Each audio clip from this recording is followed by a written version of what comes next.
Apparently I'm live. There we go. Yep, I'm definitely looking red. Yep. The sun came out at the bend, surprisingly. And I might have got a little bit burnt. I feel hot here, but I'll notice it in the morning. Probably my chin might be worse. Bucket hats don't seem to do the best job. James Courtney and Jack Perkins were bantering a little bit about what different kind of hats you could get. So, because I went to the driver's signing session at the Bend, because I went to the Bend 500 today, and it was a good race. People in the Speed Cafe comment section debating over whether it was actually good or not. Looked like there was passing to begin with. There was a fair bit of passing actually, not like a lot, but there was some passing. It's a difficult track, and certain cars were fast, certain cars were not fast. Yeah, but this is not the post the bend what do you call it, debrief. We're going to continue talking about the 25 years of supercars, of modern supercars. Now I've got to do the thing where I share the screen. Alright, so I want to share the spread here, but I also want to pop out the chat because just in case someone drops in. And one day I'll actually get good at this, and then everything will be nice. So I'll stick that I'll put that there, and then out there, like here, kind of, and then that'll do. That'll be okay. I know. One day we'll make it great, but this is what we're doing for now. So 1999. This is Dick Johnson's last year. At the Bend, they've got the number 17 Falcon that won the Queensland 500 in 2001. And I was looking at it, I was thinking that must have been DJ's last Falcon because it says 1999 to 2002. So presumably that was the car. And he just handed it to Stevie, and then Stevie ran it for the rest of the time they ran AUs. So that was an interesting little thing.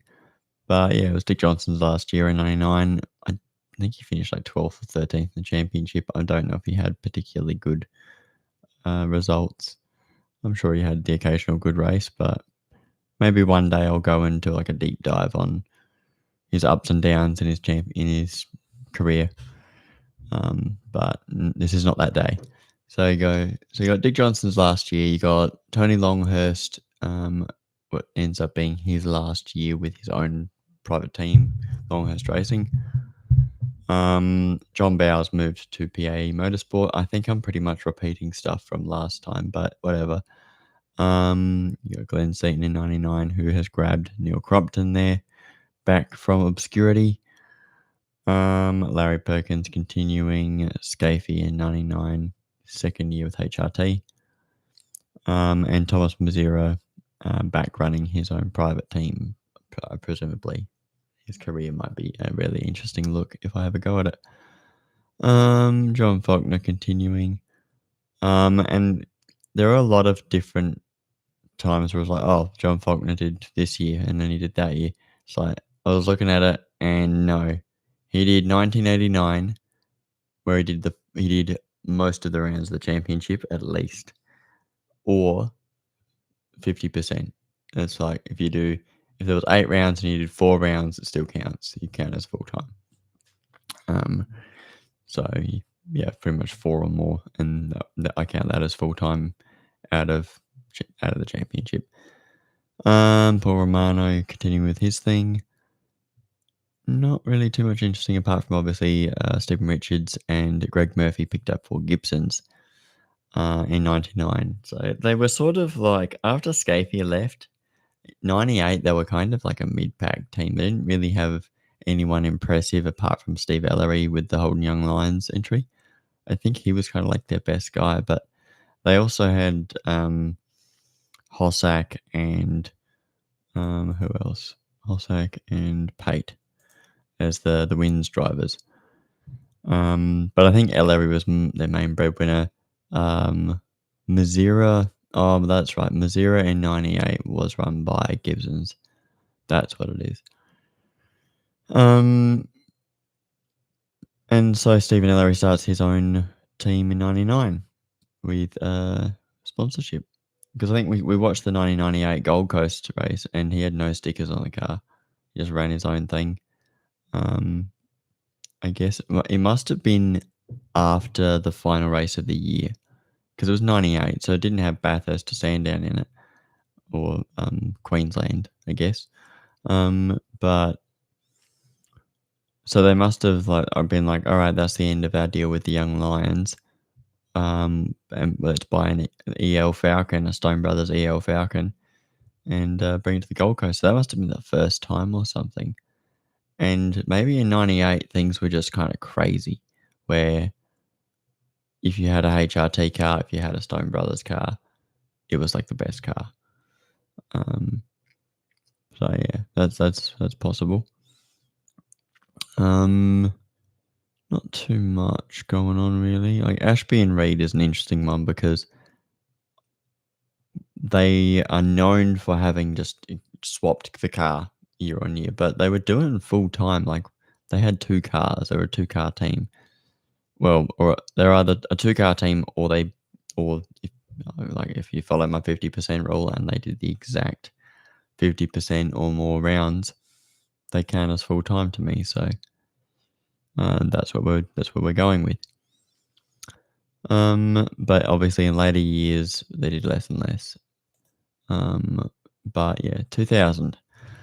Longhurst goes to Stone Brothers, and so I think I can't remember what year it was. I think it was 2000 that Longhurst actually had a shot at winning Bathurst in the Stone Brothers car, in the Haviland car, and his co-driver was Dave Bernard, and they were so close to winning Bathurst, and the car just died on them. And there's a photo that I've got somewhere of him looking very. It's sort of interesting, very of the time. Where do I put it? But he's got he hasn't got like underwear, if you know what I mean, like fireproof clothes. He's just wearing the race suit over the top and some undies, I guess, which is just crazy. Tony Longhurst, here we go. So I'm just gonna fire that up for a hot second, and we'll just look. And he's not looking happy at all. So I'll show that picture. Here we go, and I'll move it in a bit. He does not look happy. I think this is just after the car's died. They've gotten out of the car, or he's just swapped over. But there he is. He hasn't got like a fireproof suit there, fireproof underneath. He's just got a Caltex helmet.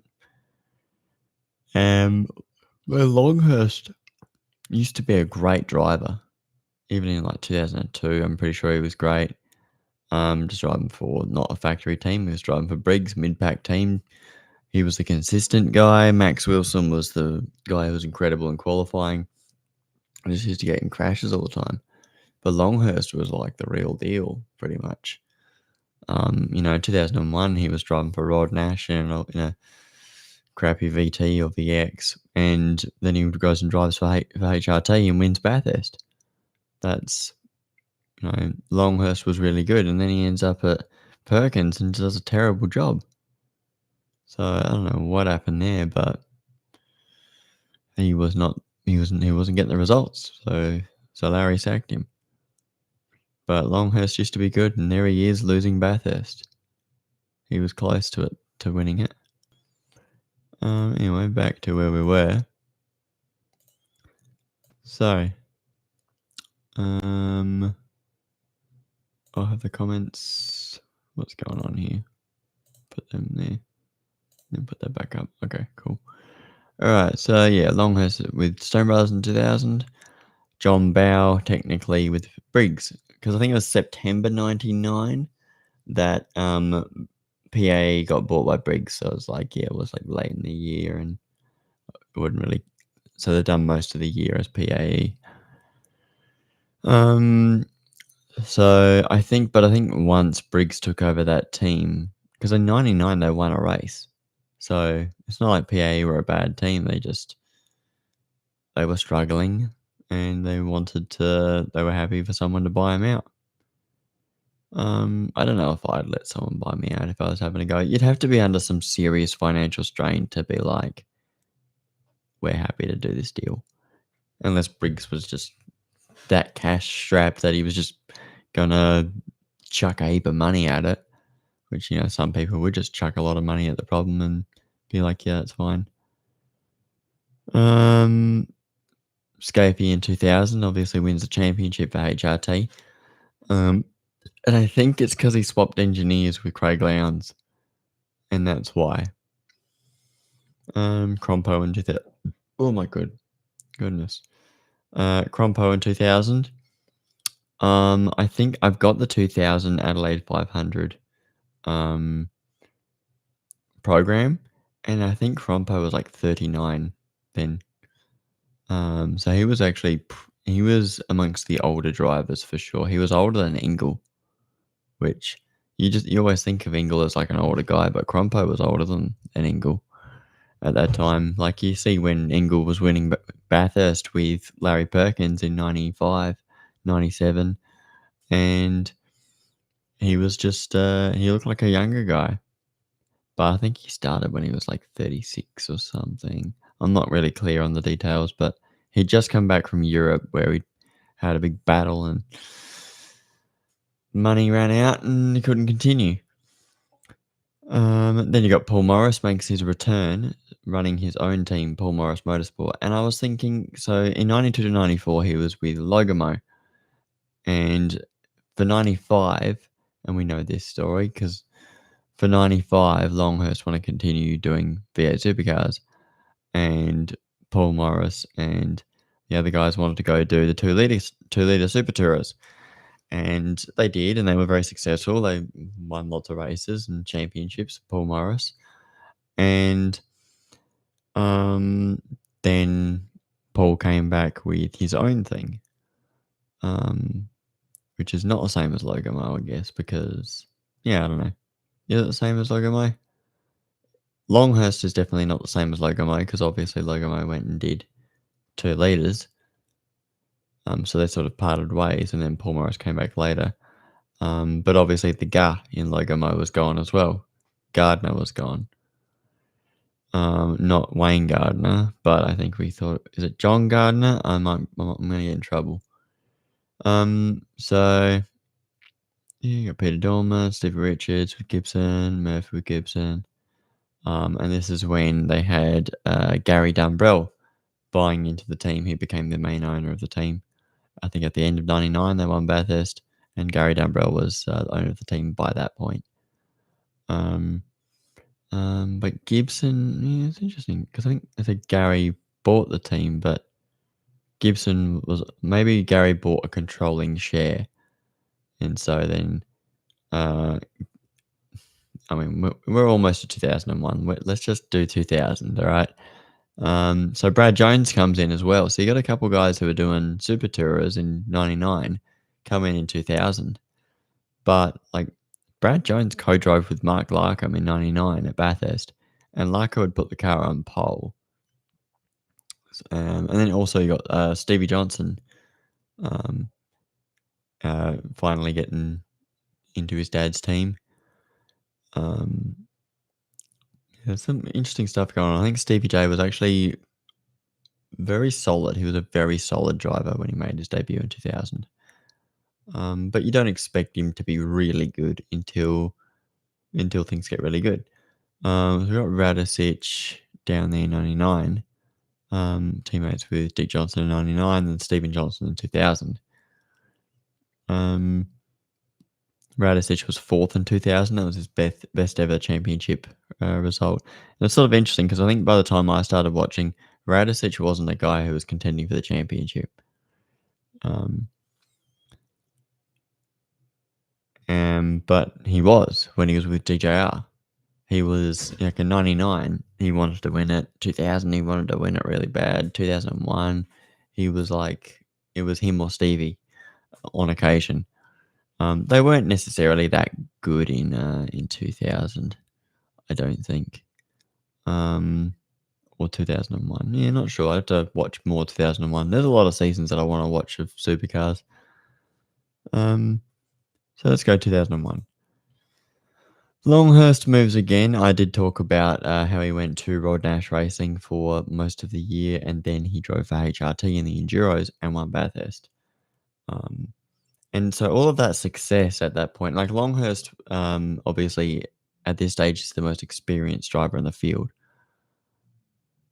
I don't know if he was the oldest driver in the field. That would probably be Larry Perkins, because he was like 55 or something by that point in 2001, 2002. But he was happy to continue, and he was still doing a pretty solid job, I think. By the time Stephen Richards came along in 2002, Larry's last year, Larry was not terrible. He wasn't terrible. He wasn't qualifying 18th or anything. Sometimes he would do a lap and he would just stick it in 11th, stick it in 8th. He wasn't going to get pole, but none of them got pole, so it didn't really matter too much. And obviously it's Larry's team as well, but Larry wasn't any slouch in 2002. That's what I'm saying. So I won. Yeah, Larry's the oldest driver, but not the most experienced in terms of most full-time seasons. That goes to Tony Longhurst. Then what else? What are we looking at here? Thomas Mazira, 2001. So, okay. Some different team. I don't know what's going on. Thomas Mazira was doing different stuff. I think it was his own team in 2001. I don't know what happened in 99, 2000. Might have been a bit of a collaboration. Paul Morris in 2001 won the final round of the final Supercars round at Calder Park. It'd be great to go back to Calder Park with Supercars, but it probably isn't going to happen without some significant investment. Even just doing the normal track, not the Thunderdome. I think there have been some videos of the Thunderdome. I think Tikva did some. I think it was like a Castrol thing with they had the Alpine drivers with driving the Castrol Mustang at Calder Park. I think something like that happened. And what else we got going on? Stephen Richards moves to Glen Seaton Motorsport. Yeah, Glen Seaton Racing, or Ford Tickford Racing for commercial purposes, 2001, because Craig Lowndes moved to Gibson's. So, Gary Dumbrell, I guess, owned a controlling share in Gibson Motorsport. I guess he sold those shares to Bob Forbes. And Bob Forbes then took control of the team. And Rodney Forbes, where is he down here? 99, 2000, 2001. He did the most rounds. He did some other rounds other times, but he was full time 99, 2000, 2001. And I love how Greg Murphy confessed, yes, in 2000, I did put Rodney Forbes in the fence. His own teammate. He put his own teammate in the fence. He was just like, get out of the way. And just put him in the fence. So yeah, Bob Forbes, Daddy Forbes buys Gibson Motorsport, the controlling share. And I found the court documents. It was like serious stuff going on some of these court things. I'm not sure what happened there, but 2003, there was like, just unfortunate that Lowndes was in the middle of that, because he was obviously driving the wheels off the damn thing. And like obviously he won the Saturday race, the Adelaide 500, in that great race against Scaife. I think he got turned around by Scaife as well. But like stuff like that's like folklore. that sort of stuff. That's like people talk, oh, the rivalry between Lowndes and Scaife. This is that time, 2001. Lowndes in the black and white Gibson 00 Falcon, and Scaife in the iconic HRT livery. So yeah, 2001, Lowndes goes to Gibson. Obviously, Forbes stays there, and Daddy Forbes buys the team. Meanwhile, Stephen Richards and Greg Murphy are turfed out of their seats because they're Holden drivers. They don't want to drive forward. Richo, well, actually, I guess Richo just gets turfed out, and they just want, we want Lowndes and we want Neil Crompton. Okay.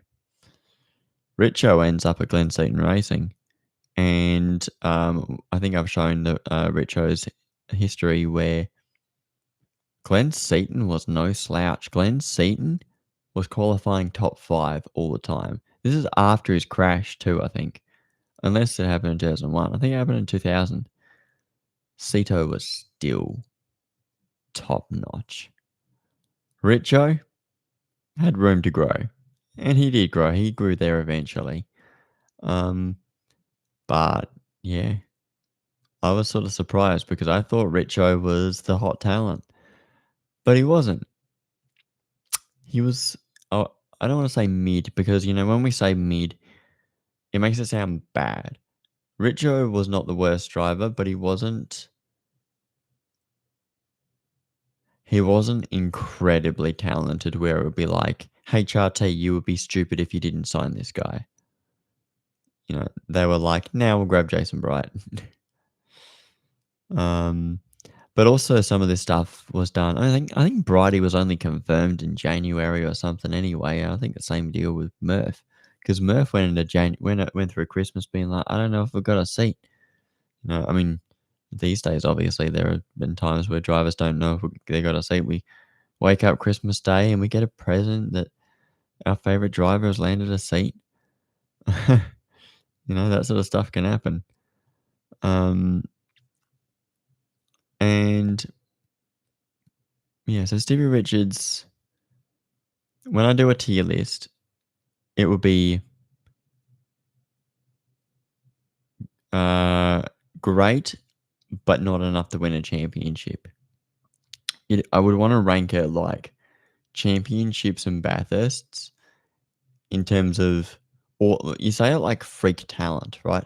Mark Scaife came in 1989 driving with Gibson, driving for Nissan. And 89 he wasn't great, but 1990 he started showing up, and in 91 he was beating Richo by the end of the year. Won the championship 92. 93 he just became the best driver. And so once Scaife got his craft together, and maybe the 5-year rule there applies because within the first 5 years he won the championship. But sometimes you're going to be in the right place at the right time as well.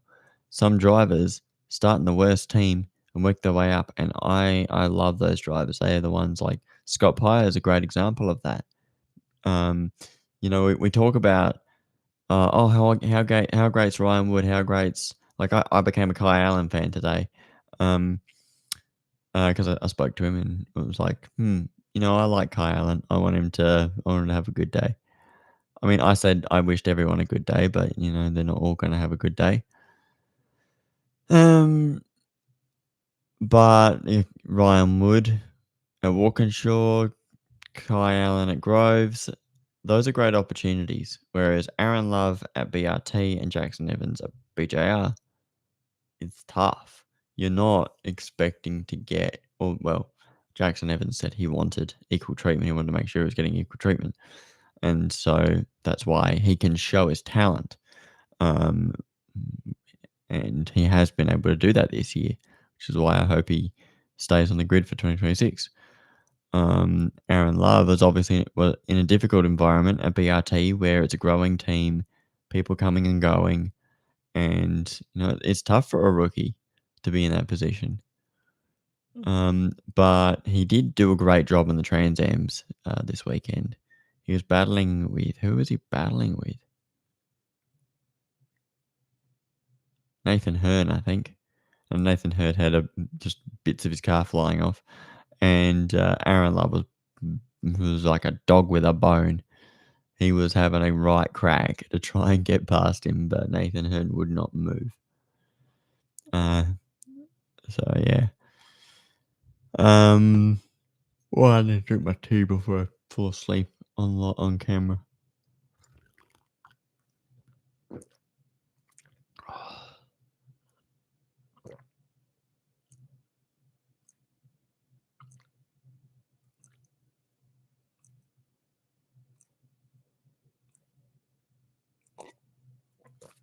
Oh, I did actually have a nap today. What kind of a nap? During the race, I was like, I'm just gonna close my eyes for a bit, and then I was just like, this is good. This is good. This is what I need. Because I was like, I'm gonna be up for 3 hours live streaming. You know, I can't just go to bed. So, and also I needed to drive home as well. So I wanted to be like, all right, look, I kind of need to be awake for this. So, yeah, it was definitely a difficult weekend for me in terms of just like from like 10 o'clock Saturday morning onwards. I was in,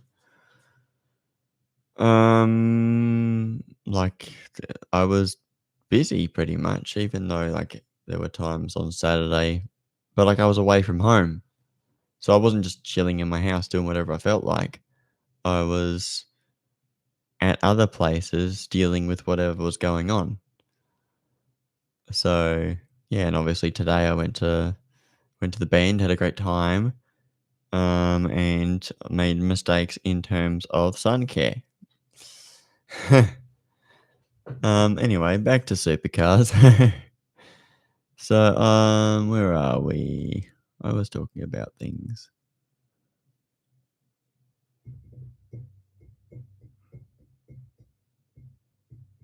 2001. So 2000, Gary Rogers Motorsport was like battle. They came second in the championship with Garth Tander, second at Bathurst with Tander and Bargwanna. I really want to do because you know how I've got the ups and downs, and I kind of do that with let's look at this driver like I did with Stephen Richards. Um, and I think I've got one. I've got one with Greg Murphy, and that's what my how good was Mark Winterbottom video. That's what that is. And I just do that everywhere because you get such an insight into what happened. Be like, oh, they were in a scrap with someone, they lost out. Pardon me. I need to stop. Put the hiccups away. So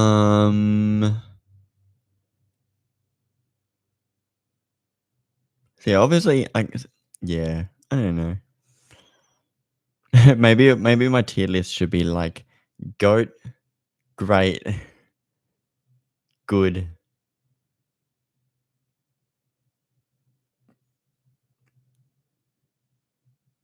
money,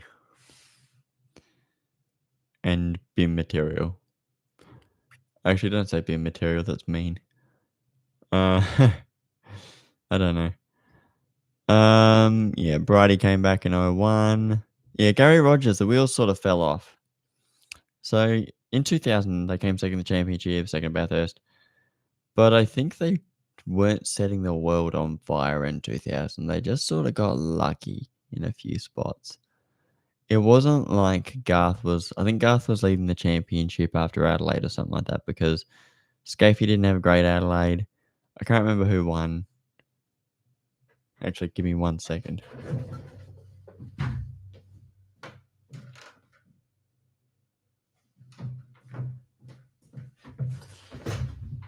So Garth won the 2000 Adelaide 500.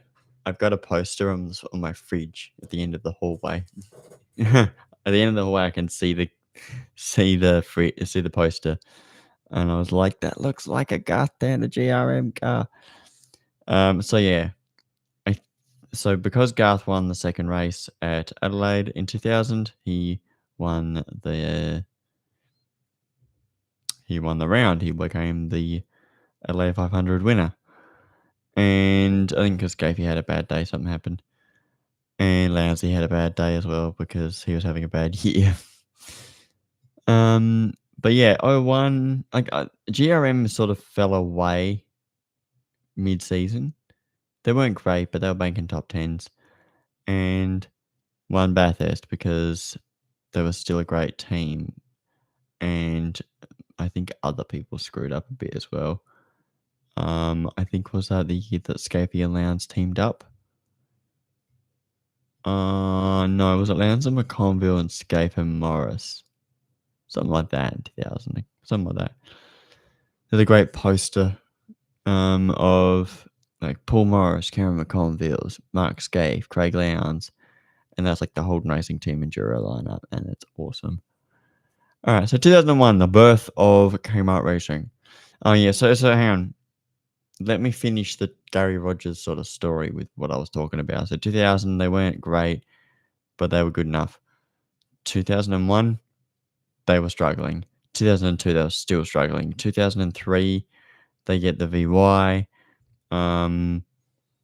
Garth's doing a good enough job. It took them a long time to turn things around from 2000, from the glory days of 2000, of glory days of 1998 through to 2000.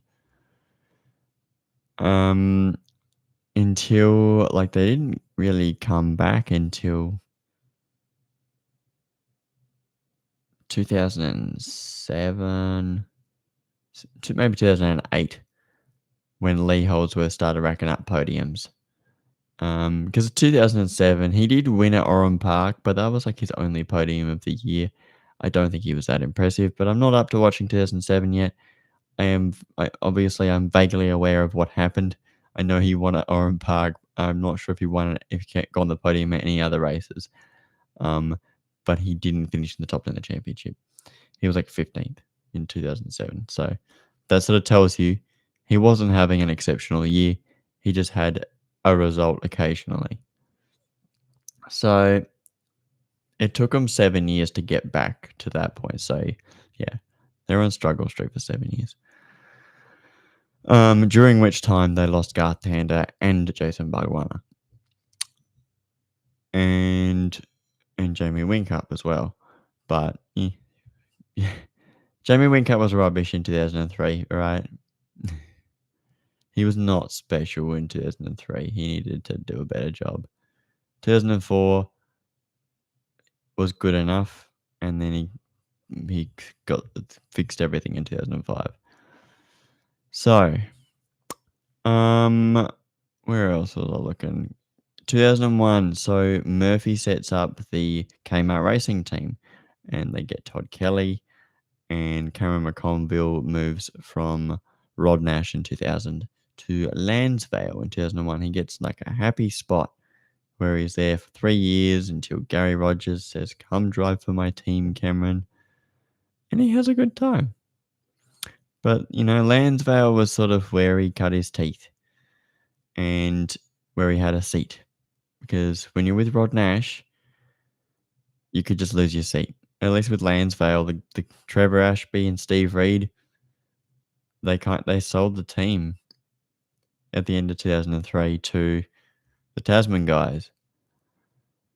And I think Greg Murphy said that they kind of just bought, what was it? They said they paid too much money for old equipment, and that's what Lansvale had. Lansvale were obviously, and like I was looking up Sandown 500 liveries at one point, and like retro liveries when it was a retro round, and I was like, I wonder what options there are for teams. And so I looked at Lucas Dumbrell Motorsport, and so Lucas Dumbrell bought their first wreck from Tasman Motorsport after they folded at the end of 2009.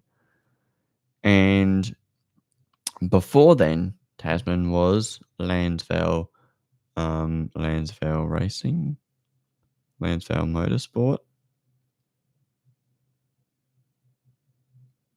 I know the business is Lansvale Crash Repairs, but I cannot remember what the team was called.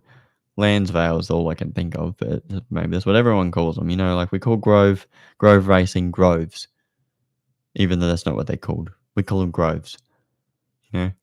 Like, I asked Jimmy Golding today, I said, "Are we going to Blanchard's?" Oh, and I talked to Declan Fraser today, and, I said, "Did I hear you got a seat?" And, Andre Heimgartner, obviously, they're in the same car, and, Andre said, "Yep, locked and loaded." And, so I thought that was so funny because Decker was like, it's just rumors," and Andre's like, "No, locked in, locked and loaded." Oh, that's funny. Very good. I do love a little bit of the banter. And the Nick Percat thing,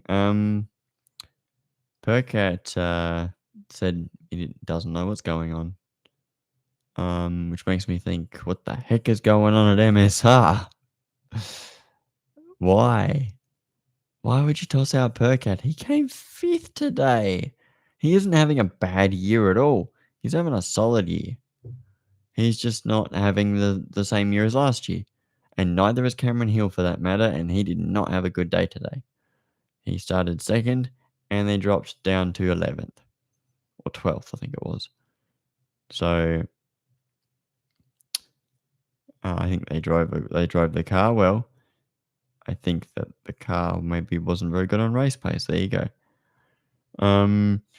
But we will go into more detail next weekend because I don't really know what happened because at the bend I was sitting there at turn 1 in my camping chair, and when the cars go past, they are loud V8s obviously. I can't hear the commentary and I can't see the screen very well, and it wasn't until like the late part of the race that I got my phone out with the Supercars app and watched the live timing, so I had any idea what was going on. Because once there's been like 3 pit stops and everyone's doing different pit strategies, then I'm like, I thought Fullwood was further back than he was, but he wasn't. He ran long.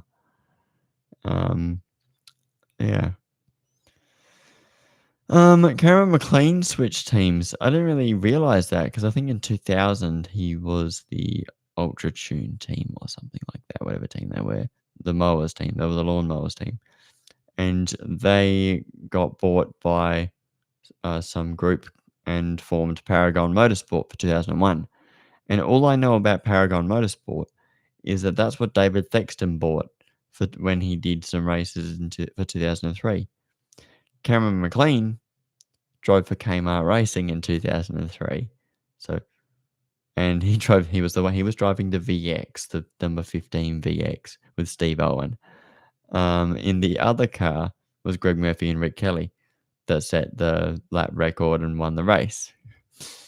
Because you have your A cars and your B cars, which is, it's not. It was cool. It's kind of cool that it's like that.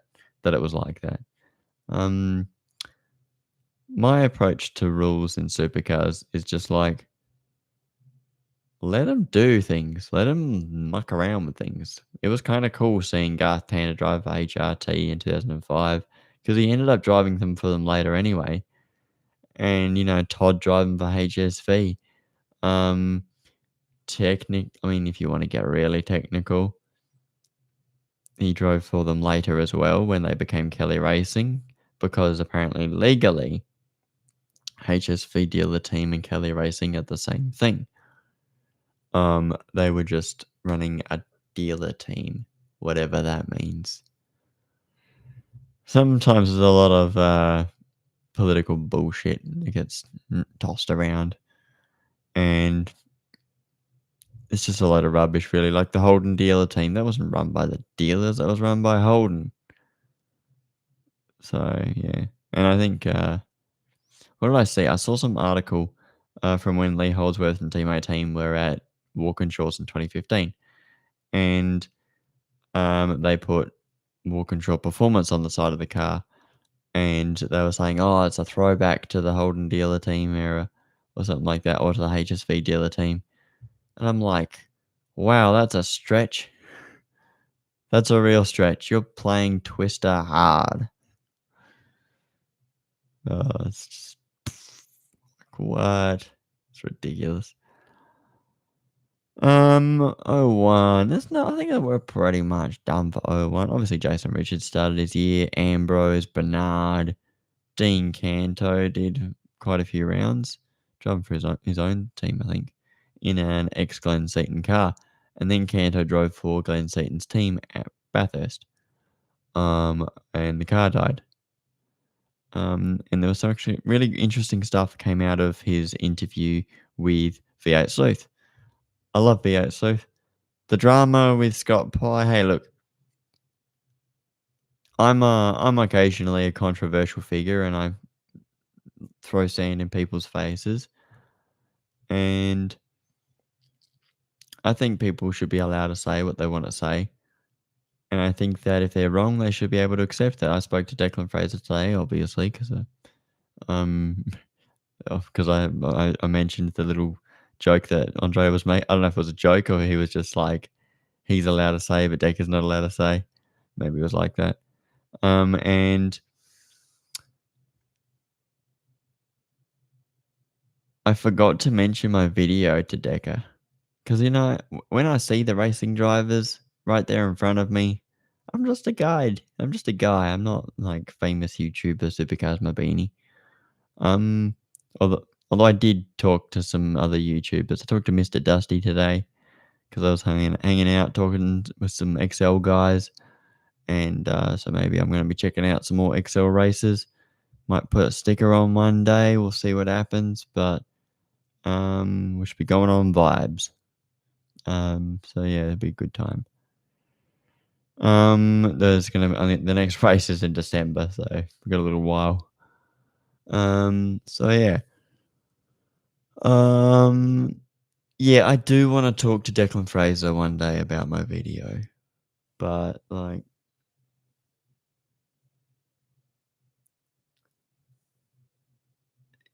it was sort of like, and I ran out of time as well because the line for freaking Cameron Waters and Mark Winterbottom was huge. It was the longest line, and I'm like, is it for a Frosty? Is it for Cam? I don't know, because I said to them when I finally got to them was, um, oh, there's a long line. You guys famous or something? And I guess they didn't really think it was that big a deal or something. But Cam's a popular guy, Frosty's a popular guy. Because I went up, I got the wild card Tickford car signatures, and then I went to get Randall and Moffat's one, and then I realised that they were sort of that everyone was in line for Waters, and then they were going to Randall, so I went to the line for Waters, and because of that, I missed out on Walkinshaw, Shelby Power Racing, and Triple Eight, and the Triple Eight wildcard, obviously. So I was like, bit annoying. Yeah. Anyway, let's go to 2002. So yeah, Longhurst goes to Briggs for 2002, driving the better electrical AU Falcons. Very lovely cars. They look great in 2002, 2003. They look great. I just love that yellow. It's just like a nice, lovely banana yellow.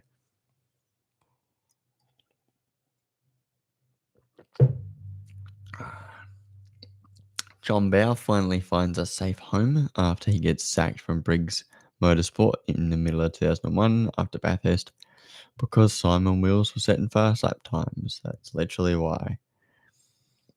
And Simon Wills didn't even get kept for that long at Briggs. He drove the Cat car, I think. He continued in that car or something. They had like a rotation of drivers going on in that third car. Do I want to bring it up or do I want to keep going? I want to get this done. I'll get this done, and then one day in the future we will talk about Briggs Motorsport and how crazy it was. All right, so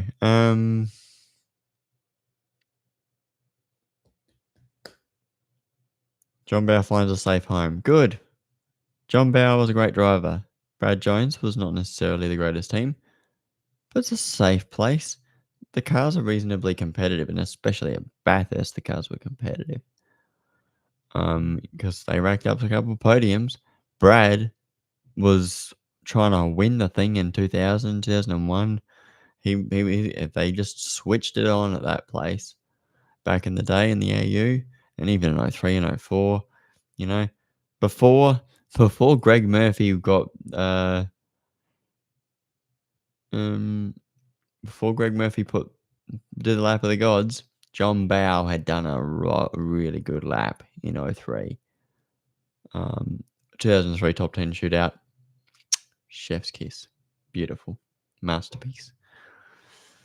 2002 was not a great year for Glenn Seaton. He had to drop back down to one car.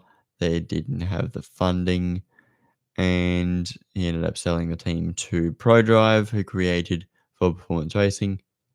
And Sato was like, all right, I can go drive for Kmart for 1 year and sell them my license, or I can or I can sell it to ProDrive and drive for 2 years. And he ended up going with ProDrive.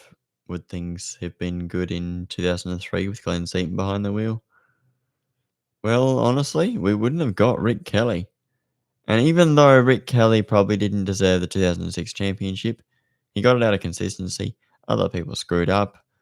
And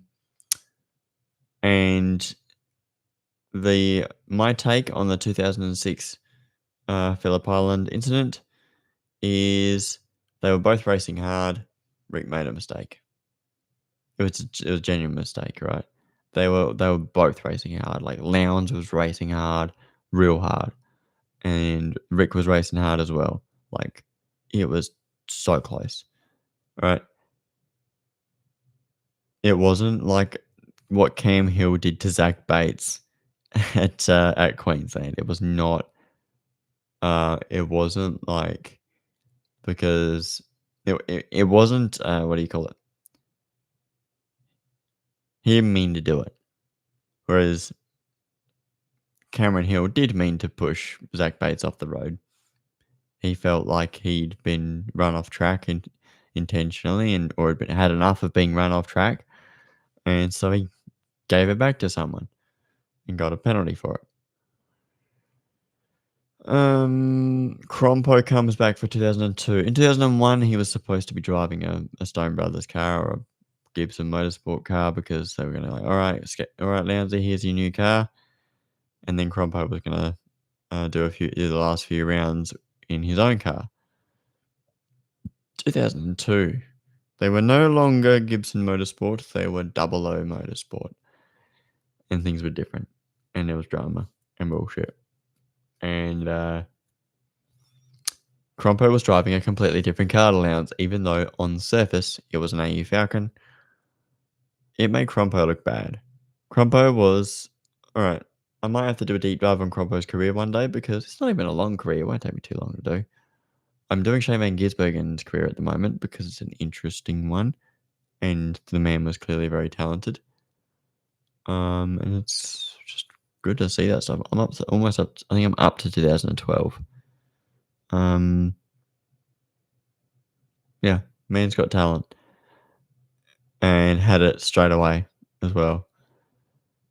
But yeah, Crompo was sort of in a bad position in 2002, and then the team folded. And Crompo was saying that he would have continued in 2003 if this team that he drove for in America in 1996, was it 96? Maybe it was 1997. It was called Tasman Motorsports, not the same as Tasman Motorsport in Australia. But he enjoyed working with that team, and there was some serious talk about them taking the Ford contract and building FPR for 2003, and Crompo was going to continue for a year or two. If that was going to take place. But it didn't take place, and he had the option of commentating full time for 2003, and I think he felt like the options had dried up by that point. He'd obviously had some great opportunities at Ford Tickford Racing, where he left to go to Gibson. And Wayne Gardner Racing, a great opportunity for him as well. I think 1993 he drove for GIO Motorsports, whatever the hell that team was called. So yeah. So 2002 also got Stephen Richards. You got the 3-car Perkins to Castrol team where the 3 cars have the same livery, and I love it because it makes you look at what number the car is: 8, 11, 16. 16 was Richo, 11 was Larry, of course, and 8 was Ingle. And Ingle had a crappy year. Richo had a pretty good year. His best ever. Well, not really. Wasn't his best ever, I don't think. Actually, yes, it was. 2002 was his best ever. I was going to say, was 99 and 90 and 2000 good? They were not as good. So, yeah, 2002, I guess, was his best year ever. He really came to form at Perkins, obviously made his name there. Went to FPR where he declined. But I think FPR was actually his best years. He just didn't get pole at Bathurst because his teammate happened to be Mark Winterbottom. Unfortunate. What else have we got going on? Lownsy, still Gibson, Ellery, Larko, Murph. Nothing too exciting, too. Just a bit more. That's all.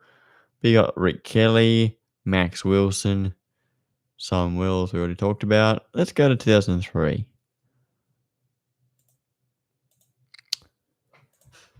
And I'm going to drink more tea because I need to drink my tea.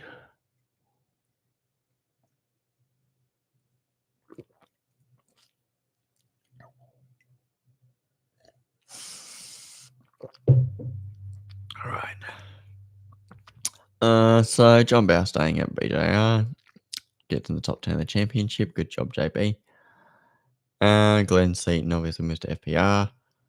Scapey 2003, his years of dominance end. Russell Ingall moves to Stone Brothers because David Bernard gets the sack. I wouldn't mind doing a bit of a dive into Dave Bernard. I think he was not a bad driver. He was not a bad driver. He did do a very good job improving from 2001 to 2002. And I guess, I don't know what was going on. What happened first? Did Bernard jump or was he pushed? Then we've got Lowndes obviously moves to FPR. Barguana moves to Leica Motorsport where he has a good time. Not as good as GRM. And I think we talked about it. Well, I talked about how there are a few drivers who left GRM where it was a mistake, and Bugs leaving was definitely one of them. They think the grass is greener on the other side, and they go over there and go, maybe I was better off at Gary's because I won a race last year and I haven't won a race since. Jason Bright moves from HRT to Team Brock with the yellow Better Electrical Commodores. There were 2 Better Electrical teams in 2003. Just crazy. And it was Team Brock and Briggs Motorsport. It's just insane. Paul Radicic also moves to Briggs Motorsport for 2003. And they sign Max Wilson, Maximus. And it's not a great time, but there's some drivers where it's like, were they that bad? Were they good? Obviously Max Wilson could have done a much better job in 2002, but he was a rookie. It was his first time V8s. He was driving a bit aggressive. He was always caught up in Biffo. And he just jumped from team to team every year. He couldn't manage to hang on to a single seat. He drove for Briggs in 2002, ended up driving for Triple Eight in 2004, and Briggs obviously sold to Roland Dane. and Briggs became Triple Eight. But Max Wilson wasn't there for that because he was at DJR, where he got a podium at the last race of the year. Dean Canto drove for Briggs in 2003, and that was the year that he discovered he had alopecia. When he found out that it was not life-threatening, so, and he was on the chopping block too, like they were threatening to fire him if he didn't get better. And he did start to improve and his results got better, but not good enough to keep his seat for 2004 because Max was coming back.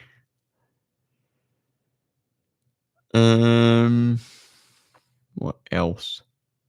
Bugs left. Bridie to Team Brock.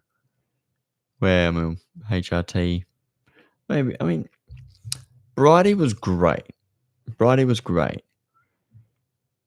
He was he. I don't think he wasn't GOAT. He was great. You know.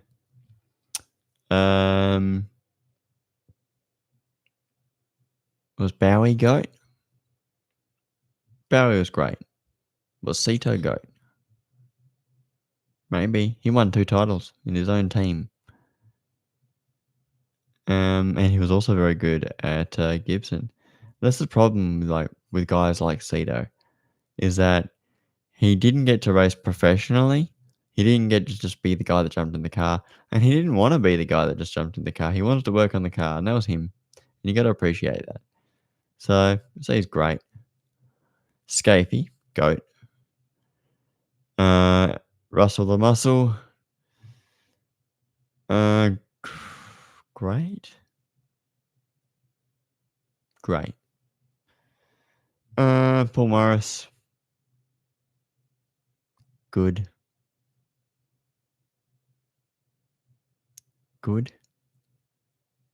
I think good. Richo. Great. Lounsey. Tough one. I don't want to put him in GOAT. I don't, because I don't think he's GOAT.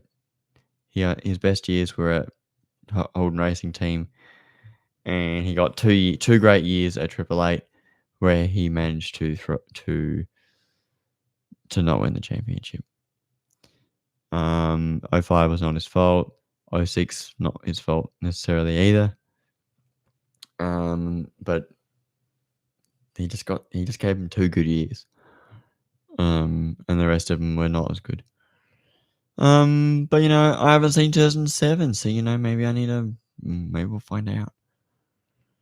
Let's go to 2004. Craig Baird, 2003. Obviously, it came out. Obviously, at Team.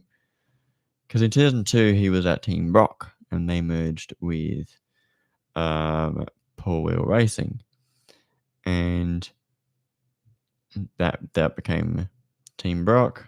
Beardo moved to Team Kiwi Racing because Jason Richards moved to Team Dynamic to team with Simon Wills. And I don't know where I heard this story from, but I sort of heard that they were incredible at qualifying and they were really fast or something. And then they would get the occasional result, but I don't think they were. I think I've been through the 2003 stats and been well, I don't see Team Dynamic anywhere. So why are we talking them up so much? Maybe Dynamic is not the right word to use for that team. But JR was only there for 1 year, and then he went to Tasman Motorsport, where he made his name. And then he went to Brad Jones Racing, where if he lived longer, he would have been more successful, without a doubt. 06 JR was great. That guy qualified amazing.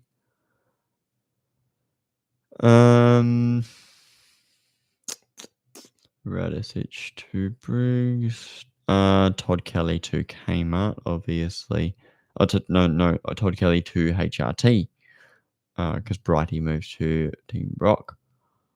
Some of these interesting pieces moving around. sometimes people say, oh, Ford placing drivers or Holden placing drivers, and did seem to be an element of that. But sometimes drivers had an opportunity, like Brighty wanted to go to Team Brock, right? He talked about in, I think, his interview with V8 Sleuth, he was talking about there was an opportunity to run a car for 2003, a Walkinshaw car, a one-car team. But he didn't really feel ready for that. But he did it in 2005, obviously, when he went to FPR. And that's great, for a guy for Jason Bright, who was a great driver. He had his own team, which is just such an incredible piece of history. Makes you think, there is a great driver who came out of that. Steve Owen. He got his chance with Brytech. And because he showed that he could drive the car, he got the chance with Rod Nash for 06. Made his name as a really solid driver. And went on to become a really solid campaigner in the Supercars Championship. And went on to win the Pertec Enduro Cup, which has Mostert. Didn't obviously go on to have great success, but he's probably one of those sort of guys that only the hardcore would really appreciate. But Steve Owen came out of that. Matt White from Matt White Motorsport. He also drove in 2005. Anyway, let's finish talking about 03 already. I keep going ahead of time because I just like supercars. I can't help it.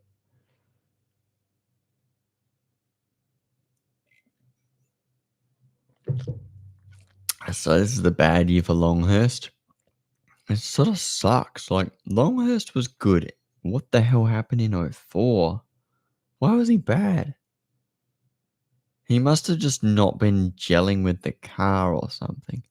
Because in 02 he was really solid. He was getting out qualified by Max Wilson, but Max Wilson was a freak talent in terms of how fast he was. He proved it in 02, he proved it in 04, and he was really good in 05 as well. And that's why he got signed by WPS for 06 and 07. And that's the only time that he managed to stay at one team for multiple years in a row. Anyway, 04. Don't know what the hell was going on with Longhurst at Perkins. Be interesting to dive deeper into that. I'm sure maybe there was some animosity, bit of old rivalry or something going on. A Ford man going to a Holden team, but he won Bathurst for Holden. Might have been controversial at the time. A Ford driver driving for Holden at Longhurst. Maybe that's why my dad doesn't like him.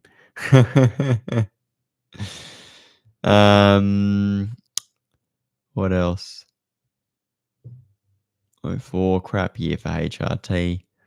Todd Kelly beat Scafie. Probably started out qualifying him too. But Scafie was still getting poles. He was getting poles in 06, probably getting poles in 07 too. Scafie was a fast guy. But in terms of like how often, I think just in general, Todd was just racing. Well, you know what? I think 06 Scafie was better than Todd. Scafie was just getting the short stick constantly in 06. What else? No real changes in 04 apart from JR going to Tasman. What else he got? Radicic going to, so technically it's the same. He didn't move, but the team got bought out. So Radicic was at Briggs. It got bought by AAA because Radicic used to drive in Europe. He knew Roland Dane from driving a Ford Mondeo in the British Touring Car Championship or something. Radicic did, and so he knew Roland Dane, and he got Roland Dane to uh, see if he can buy Briggs, and he bought it. The rat got kept for '04, and they had fast cars, but they were unreliable cars. Cameron McConville finally gets his step up to a solid team. McConville is also another one of those guys where he's like, I looked at the word journeyman. I think it's from cricket or something that people talk about a journeyman, where he's like, he's not great, but he's never good enough to be one of the greats, but he he's a solid choice. Um, Whereas sometimes we talk about journeymen as being people who just move around a lot. But I see McConville as one of those real battlers. Like he didn't really get a chance in a top team. And so it's like you got McConville going from Rod Nash, Lansvale, Gary Rogers, potentially driving for PWR was the best opportunity he had in '06, before things went terribly in '07. And then he moved to BJR in '08 and '09, where maybe how intense things were was just too much for him. And Scott Pye is sort of the same. He went from Lucas Dumbrell Motorsport to Walkinshaw DJR Team 18, where he was able to get results. He did win a race eventually. But he didn't get that chance in a top team, and now he's co-driving for AAA. Just like McConville and became a co-driver for HRT when he had been one before. But after he retired, he became Garth Pander's co-driver at Bathurst, and they got on the podium. So McConville is one of those great, reliable drivers. Like Scott Pye today. Scott Pye did a great job. He double stinted? Will Brown had done a rubbish job in qualifying. The thing started 16th. I think Scott Pye was sort of saying, "Look, we're just struggling with the setup," and I guess they managed to tune the race car up and drove the thing to 4th. And Scott Pye's first 2 stints were good enough to give it back to Brownie in a position where he could make the most of that. But I'll obviously dive deeper into that next weekend. This week, I will be spending the week just watching everything and taking notes. So yeah, I don't know about the word journeyman, but maybe I want to call him like a climber or battler, because and you got your David Wall, Carl Reindler, drivers who drove for teams that weren't very good, where the opportunity really wasn't the best opportunity, and maybe able to turn that into something more.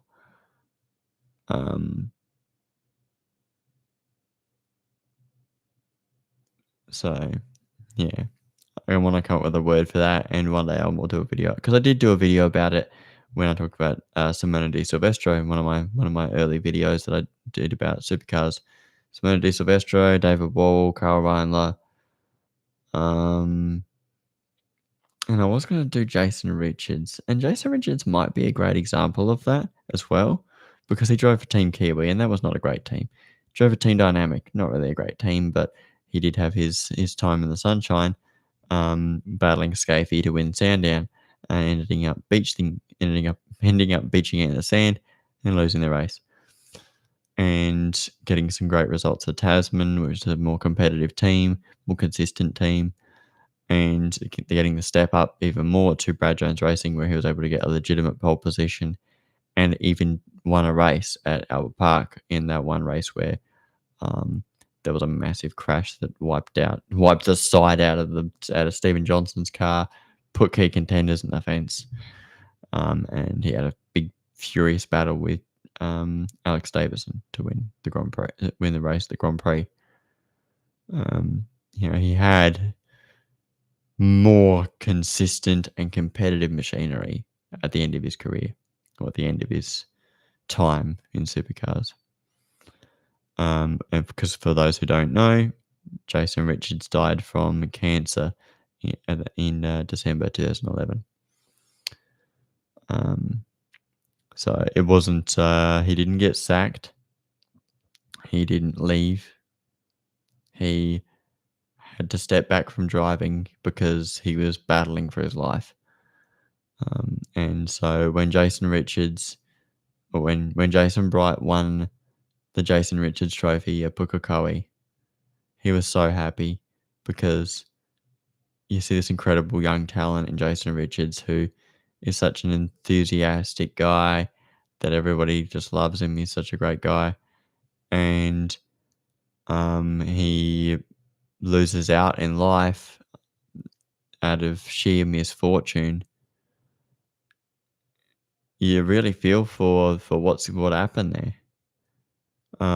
Because Jason Richards was such a great get for that team in 2009. So, yeah, unfortunate, very unfortunate. But Jason Richards is definitely one of those battler guys who started in a rubbish team and ended up driving for a probably arguably JR. You know, maybe it's interesting. Like if JR and McConville were teammates in 2009, how come McConville wasn't as good as JR? But you know, maybe we'll get into that one day. There's so much good stuff to get into. Let's keep talking about '04. So I think we're done with '04. Let's get '05. See, Emma Longhurst. He's busy. He's in court with Team Dynamic in 2005. Glenn Seaton leaves FPR and goes to DJR. He jumps from the frying pan into the fire. Is pretty much what it was. Sito was not born to be a professional driver. Once he started running his own show, that was where he wanted to be and that's where he wanted to thrive. But he kind of needed to be funded. And it wasn't going to happen. I think that's what it was. Once the FTR folded at the end of 2001 and the Ford didn't want to fund him for 2002, he just had like Ford Credit, which is a separate thing. That was the end of it. He was struggling. He did have some good results because he was obviously a great driver.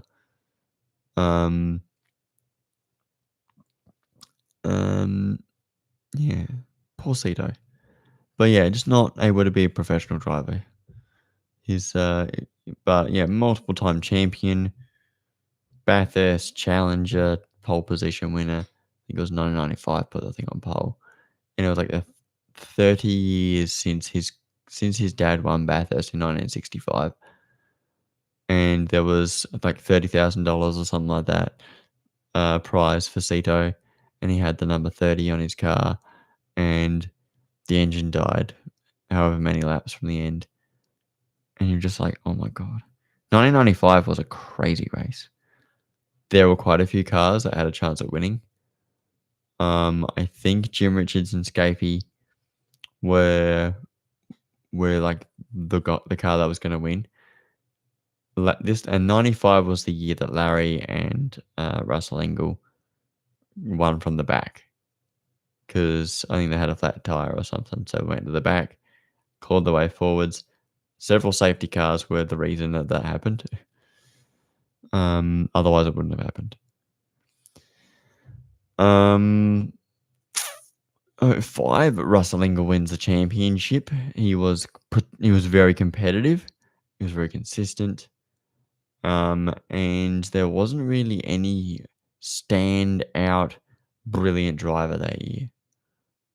Lowndesy started winning races, but it was inconsistent in the same way that Ambrose was inconsistent. And that DNF at Bathurst probably hurt him, but he was too far down the order by the time they got to Phillip Island. So it was Lowndes versus Engel in terms of points, and Lowndes got a penalty for a pit lane issue, and Engel won the championship. Steve Ellery was also at Triple Eight in 05. His team had to fold because Supercheap pulled the funding. They did actually run cars in Super 2, I believe. We did this. Was that did Mark Porter? I think Mark Porter drove for Stephen Ellery Racing in 2005. He was teammates with Warren Luff, I think, and Luffy was at Stone Brothers. So yeah, interesting stuff. Murph moves to PWR for 05. It's not necessarily the worst year of his career, but it was the beginning of the end. Once he left Kmart Racing, he did win races. He did get podiums, but there was some reliability issues, and it just started getting worse and worse. And 06 was bad luck, and just a lot of bad luck. And his career just sort of fell out from underneath him. It was a slow bleed. And he was a great driver. Wasn't a GOAT driver, but he was a great driver. Garth Tander, there's a GOAT driver. And once he had the machinery to do the job, he was the guy. So Garth moved to HSV dealer team for 2005. Won races, got podiums, beat Rick Kelly. That's your job done. That's all you had to do. Tander was obviously better than Rick Kelly. But he had some bad luck in 06. Because obviously he drove with Mark Scaife at HRT, where I guess they drove underneath a ladder or something, or they ran over a black cat during practice at Sandown. And since then, they had 2 races that were terrible, and that cost Tanner the championship. The end. And he wasn't able to claw back the points that he needed to. There were 2 guys that actually clawed back a huge amount of points and were like really good at the end of the season after Bathurst, and that was Garth Tander and Todd Kelly. They clawed back a lot of points. They were like 2 best guys, but by that point, it was over. They were out of Todd Kelly was well out of the running, but Garth was like, you kind of needed to win every single race in order to win the championship, and that's a big ask. So yeah. Bugs at Larco's. The funding, I guess, sort of started to dry up at Larco's, and Larco was going to be selling up at the end of 05. And there were reliability issues. He had like 9 DNFs or something in 2005. It was a shocker for Bugs.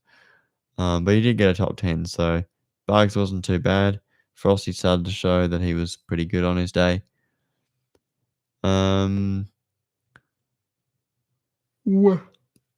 Bridie moves to FPR to join his new team, and you got Matt White and Steve Owen down the bottom there. Interesting at that time, because this is back when they had the level 1, level 2, level 3, I don't know. The level 1 and 2 licensing system. So because of the way that the team was set up, one car was full-time, and that was Matt White, and the other car was most of the time, which is Steve Owen. Same deal with Alex Davison in 2005 at Perkins. Where I think, did he get sacked late in the season? He might have done. So yeah, Alex Davison had missed out on a couple of rounds. Just weird licensing system, like certain cars were level 2 licenses, so they didn't get to do the full year, but level 1 means you did. It's just sort of weird. I do want to do a bit of a deep dive into that sort of stuff as well at one point. Paul Radicic doesn't get to be kept at Triple Eight for 2005, but he finds a lovely new home at Team Kiwi Racing, where he is doing a great job for them and achieving results that they didn't know they could achieve. And in 06, things improved, and then he has his terrible crash at Bathurst. Comes back in 07. The court case, I did talk a bit about it, but maybe we'll do a whole video or something about Team Kiwi Racing one day. But yeah, it's a whole thing. Um, what else? Max Wilson goes to Team Dynamic. He didn't start. I think he did do the Adelaide 500, but Will Davison actually drove for Team Dynamic in the number 45 at the Australian Grand Prix. Very weird stuff going on with that team. I think because Longhurst owned one license and um, uh, the Wills family owned the other one. Not really sure the way things worked back then, but I definitely do want to do a deep dive on the licensing. Jamie Whincup makes his comeback in 2005 with Tasman Motorsport. Does a great job beating Jason Richards just narrowly, and gets the call up to Triple Eight. Greg Ritter, bit of a battler, drove for drove for Dick Johnson Racing a little bit in 2002, but not enough to count as full time. 2003, he drove for Double O Motorsport, where they didn't have the funding, and there's court case stuff going on, and eventually I think Ritter's entry gets ended, and then eventually Rodney Forbes pulls out as well. So, but Ritter did technically count as doing a full season, or as a full time because he did most of the season. Not sure who he drove for at Bathurst. 03 Bathurst. Not sure. 2005, he makes a comeback. Drives for Performance Racing because in 2004 he drove for Stone Brothers and won the Sandown 500 with Marcus Ambrose. And yeah, Ambrose was like the modern Scott McLaughlin. Well, actually, no. Ambrose is like McLaughlin. He just rocked up, was amazing, and left. McLaughlin took a little bit longer to get going because he wasn't able to win a championship with GRM. Long story short. Paul Dumbrell was in the category a lot longer than he deserved.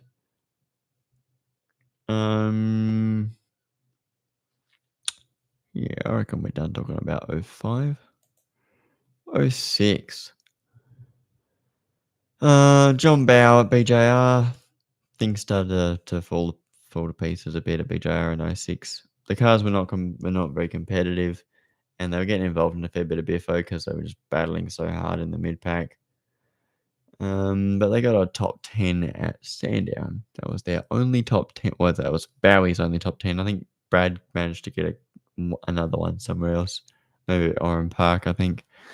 Something happened. Escape 06, just unlucky. And Russell had the number 1 in 06. Paul Morris. Paul Morris had a whole operation going on at what was called the Holden Performance Driving Center in 2005 and 2006. He went from being this one car team and occasionally having another car that ran in the development series. In 2005, he took on Team Kiwi Racing's entry, and his team ran that as well in a technical alliance. And in 2006, they ran another car for Fabian Coulthard and Alan Gurr. Stephen Ellery also drove it. And then also Jack Perkins and Shane Price drove it as well. So they had a bunch of different people driving it. And Jack Perkins' first solo round was at Bahrain in a Syrah Wines number 39 Commodore. So they had a fair bit going on in that team. And I think the resources were just spread thin like we see at Tickford. But it doesn't always mean that it's impossible to get a result. If you give them equal machinery, like no one's got better parts than another person, and everything's being done properly, then you've got a shot. It's just a bit harder when you don't have an experienced person involved in your car. So, yeah. So I don't count Fabian Coulthard in '06. I don't think I even count him in '07. I think '08 is like his first year. But obviously, you got the debuts in the main game of James Courtney, Will Davison, Lee Holdsworth. Andrew Jones goes to Tasman Motorsport. I've got a whole clip about Andrew Jones. If you want to ask me about Andrew Jones, any questions have to be after that clip, I guess. Steve Owen obviously goes to Rod Nash Racing, which it was the contract. Hang on, the racing entitlements contract was owned by Rod Nash. Don't know what happened. What he did what he did with his license before. Maybe it was a Team Dynamic or something. But he didn't actually have a team. Independent Race Cars ran that team for Rod Nash with Steve Owen. Before they had Tony D'Alberto in 08 and 09. So Warren Luff came back to drive for Brytech, did a solid job. Jamie Whincup at Triple Eight wasn't great, was good enough. And they won Bathurst, of course. Oh.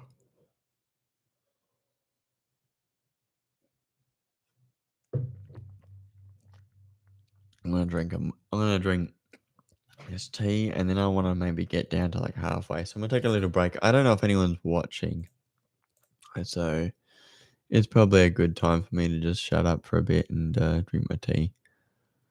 So I'll just do that, honestly.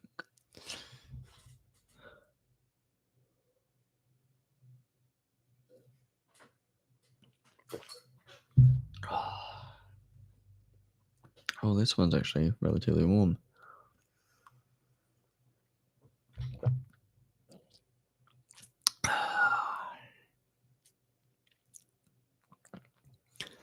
Paul Dambrell started to come into his own, but it was like too little too late, dude.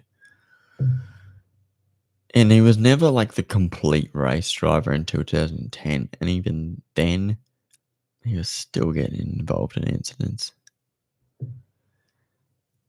Canto and Holdsworth are both getting in incidents. JR, I think, was unlucky as well. I think he could have had better time. McConville, consistent. Murphy, unlucky. Because Murphy kept out qualifying McConville. Brighty, what could have been? You know, he said he admits that he probably could have won some championships. If he stayed at HRT, maybe could have fought for a championship in 2003. If he stayed at PWR for 2005, maybe could have fought for a championship then. If he stayed at FPR for 2007, could have won a championship then as well. But I guess he did the best that he could with the opportunities he had and the knowledge he had. You don't know everything all the time. You know more later. Barks goes to WPS, does a solid job. But he wasn't as impressive as he was when he was a GRM. I think that's kind of it in terms of developments in 06. Yeah, Frosty was very impressive in 06. He came third in the championship. And he was just so consistent. He was such a solid driver. He didn't really make any like big errors going from driving from Lycos to FPR.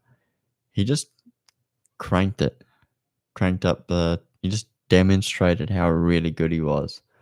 He was a shot at the championship mathematically at Phillip Island. All right, so 07. Bowie goes to Paul Cruikshank Racing, which was a mistake. He was wooed, he said. He was deceived into going to that team.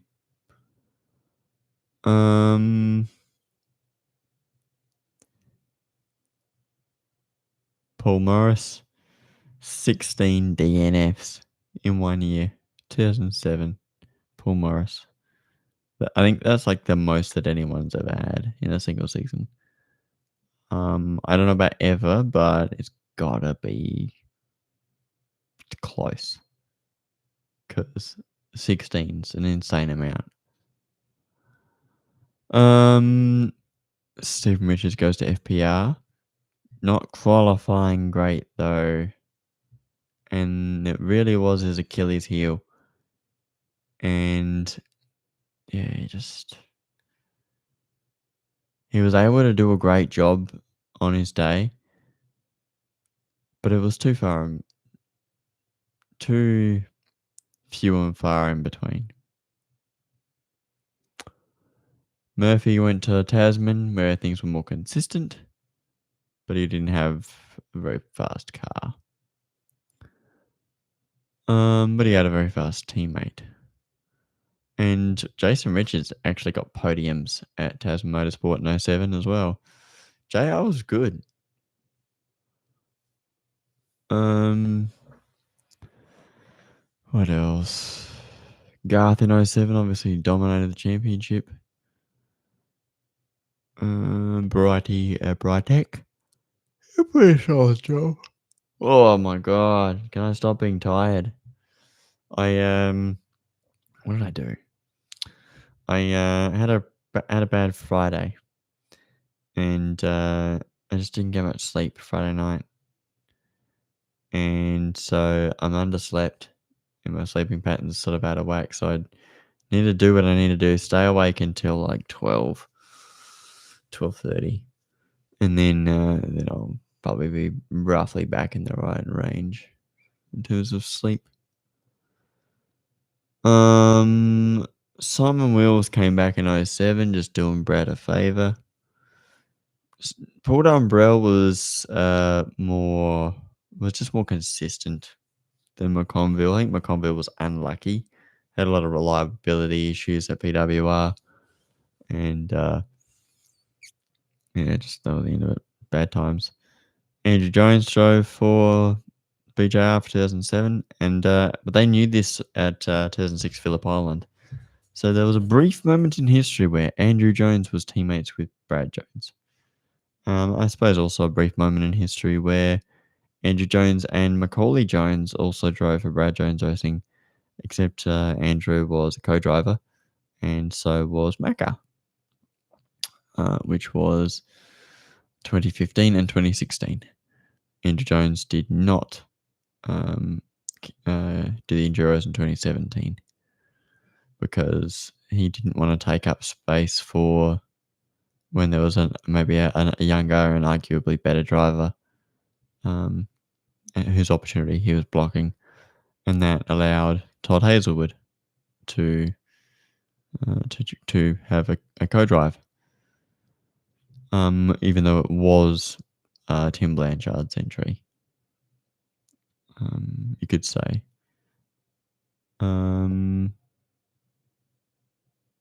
But who Andrew Jones would have co-driven with if he did do 2017 Percat or Slady, we don't know. Maybe it was just the right time anyway. Yeah, it's like who was better, Courtney or Davison in 06? Who was the more clearly talented? I think it was Davison. Obviously Courtney was driving for a better team in 06. Will Davison Was solid, but I don't know if he was like. It's difficult to say. Courtney was involved in a fair bit of biffo, and it's just not good enough. Like, if he was more consistent, where would he have been? If he just finished, where would he have been? So 2008, we say goodbye to John Bauer. Scafie and Ingle had their last years in 2008. No, not Scafie and Ingle. Scafie and Paul Morris. Russell Ingall moves to Paul Morris Motorsport for 2008 and is teammates with Paul Morris for 1 year.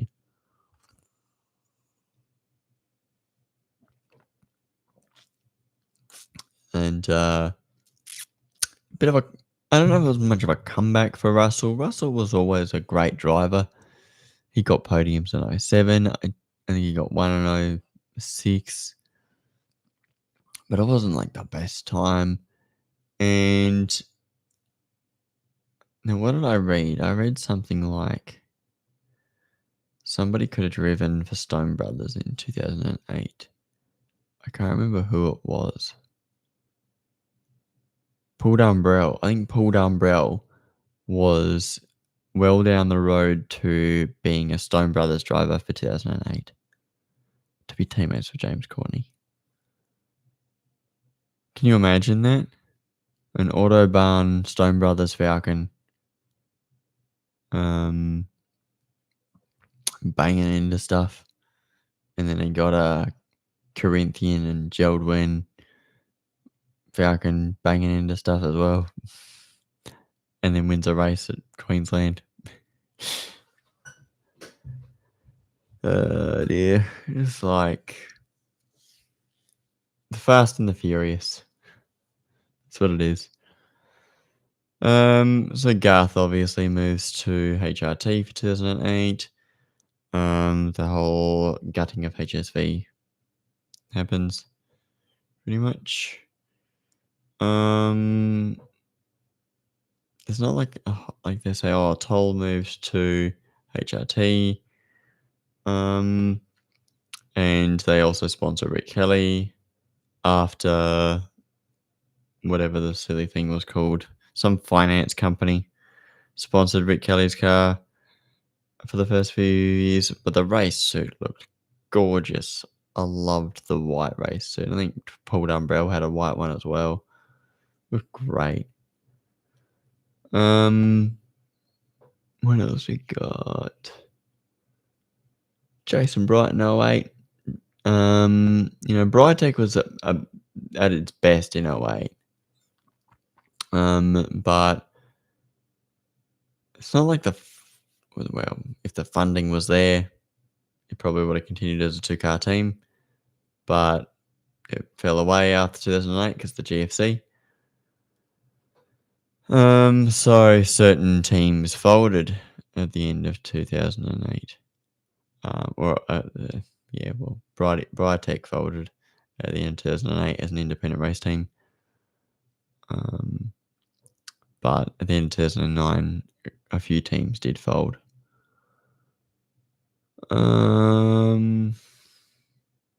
Lounsey started being crap in 2008. But he's obviously great because he's still doing a great job in the Triple Eight wildcard. Will he be great at the Team 18 wildcard? How big a difference is driving for Team 18 going to be from Triple Eight? Probably pretty different. I don't think we'll be expecting top fives in that car, but first year is often the honeymoon year at Team 18, so some magic could happen, I think. McConville went to Brad Jones Racing, where he had a good time. He got on the podium at Adelaide, BJR's first year in a Holden, and they had a pretty good year. They were happy with that year compared to 2007 and 06 and 05, arguably. Andrew Jones had his last year in the category because he needed to get out of the way for a better driver. And that driver was Jason Richards. Jamie Whincup obviously won the championship. And I like looking at this sort of, Jamie Whincup and Andrew Jones sort of followed the same sort of parallel for the first 2 years of their career. It's like they both drove for Gary Rogers in their first year. They both got sacked after the first year. Andrew Jones got sacked mid-season after, I think it was after Bathurst. He got sacked, or was it after Gold Coast? There were two guys who got sacked at the end of 2005, or late 2005. I think Andrew Jones was after Bathurst, and Greg Ritter was after Gold Coast. And so then you had random people driving that car at the end of the year. Like at Gary Rogers, you had Dean Canto and Lee Holdsworth. And at FPR, you had, was it David Brabham? Or was it? I think it was David Brabham. Something like that drove for FPR in the Ausdrill. I think that was it. The Ausdrill one in 05. Someone rocked up with a bag of cash. Yeah, interesting stuff. Who was better in 08, Courtney or Davison? It must have been Davison, because Davison had a championship in him. But we have argued that maybe he did choke in 2012 because he should have won, but he did not. Courtney just had a lot of crashes. He probably should have been further up in the championship. Marcus Marshall drove for Brad Jones Racing. Shane Van Gisbergen made his debut in 2007, moved to Stone Brothers full time. And I guess Paul Dumbrell was not expecting there to be an opportunity at HSV dealer team, and so when the time came up, like, hey, do you want to drive the number 16 that just won? You want to drive the car that just won the championship? Yes. Yes, of course. Well, yeah, just don't even ask. Just give me the contract. All right, so I've counted Fabian Coulthard as full time in 2007, so he must have done enough rounds. A lot of sort of, no, they weren't exceptional drivers. Caruso, D'Alberto, Patrese, Andrew Thompson, and Kane Scott. Caruso is probably the better of them. D'Alberto didn't really get the opportunity. He drove for his own team. He drove for uncompetitive teams. He's had better results as a co-driver. Andrew Thompson, after he won the Super 2 championship, didn't get to drive full time in the main game. It's unfortunate. He might have had a real shot at, but he didn't get that chance. He drove for crap team in 08, crap team in 2010.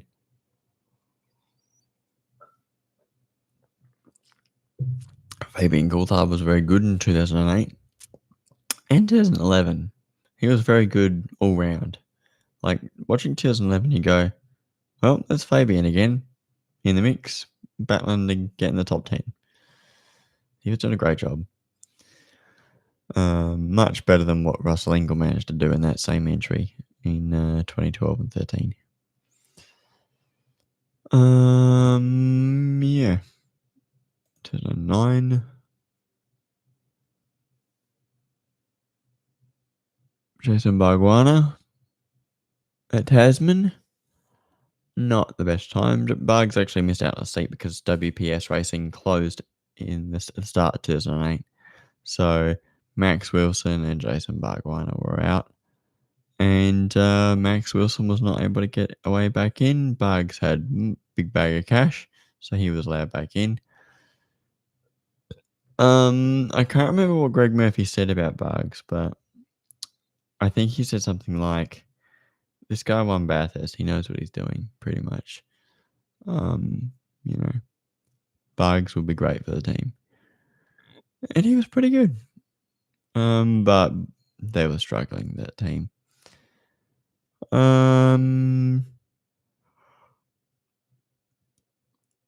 What else? That's kind of the only. Well, there's also Todd Kelly moving to Kelly Racing for 2009. Drove for Perkins in 08. Did a great job. Drove for his own team. And I guess he just made a lot of sacrifices or something because he wasn't really able to commit fully to driving. He really must have committed a lot because as a professional racing driver, Todd Kelly was very good. Jason Richards to Brad Jones Racing gets pole at Darwin, I think, in 09. And in 2010, I think he was a little bit crash happy. No, I don't know about crash happy in 2010, but instance. Rick Kelly did a great job in 09 for his own team as well. Paul Dumbrell. Oh yeah, so here's my question.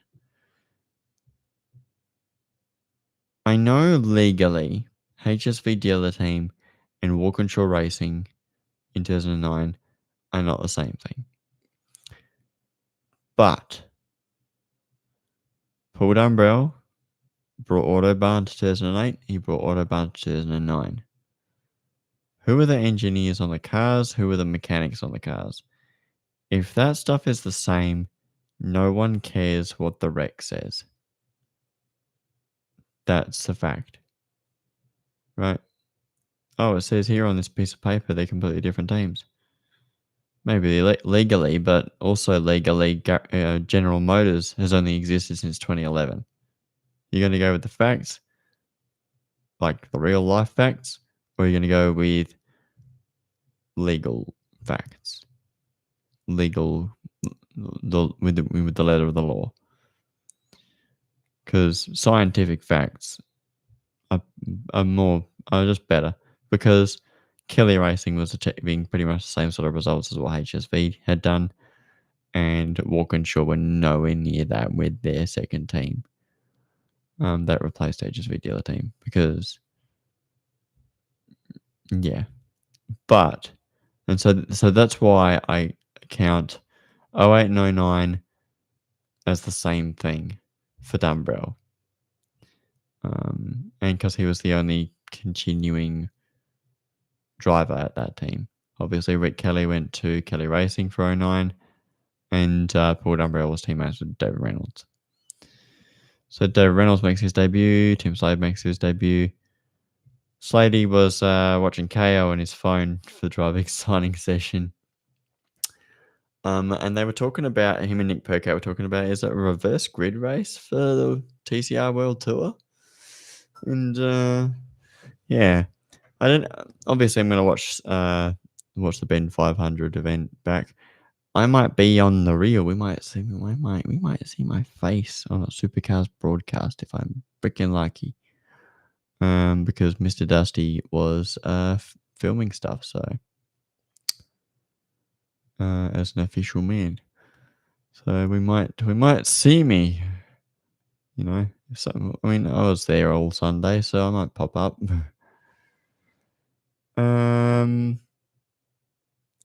Courtney and Davison moved teams for 2009. Davison to HRT, Courtney to DJR. So, and I think V8 Sleuth have noticed it as well. It was like, when's Courtney going to go to Tickford? Once he went to HRT, and eventually he did. he had a little stop in between, but he did end up there. But then that's where the similarities end. Davison never drove for Stone Brothers. He did technically drive for Erebus though, but very different team from 08 Stone Brothers to 2014 Erebus. Which reminds me, the documentary, I'm loving it. Not as much footage as I might have been hoping for. Also, some bits of footage are from the wrong time, but I don't blame them for finding even a little bit of footage There wasn't a lot of footage. There was just a lot of seat people telling stories, which is fine. There were some great little snippets, and I'm looking forward to watching episode 2. But I have a life. I do this crazy thing called YouTube. And yeah. 09, Alex Davison makes his comeback to Supercars Championship. Jack Perkins also makes a comeback to Supercars Championship. Michael Patrese, who drove for Ford Rising Stars in 2008, moves to Ford Cruikshank Racing in 2009. Reynolds is reasonably impressive in 09. Slady is reasonably impressive in the Paul Morris car. Dean Fiore drives takes over the TKR entry, Team QE Racing. Dale Wood and Mark McNally share the 4th Kelly Racing car, and neither of them really end up with a full-time seat out of it for 2010. I think Wood was the better driver, but Wood continues as a co-driver.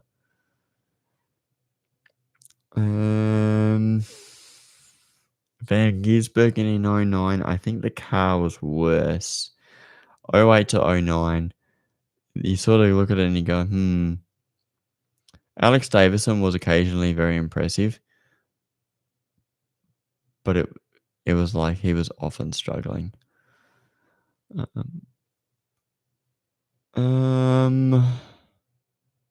think 2010 was the one where he got pole at Darwin and the car died.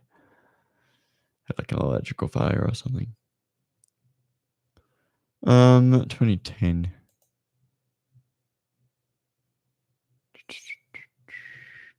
Greg Murphy moves to Paul Morris Motorsport.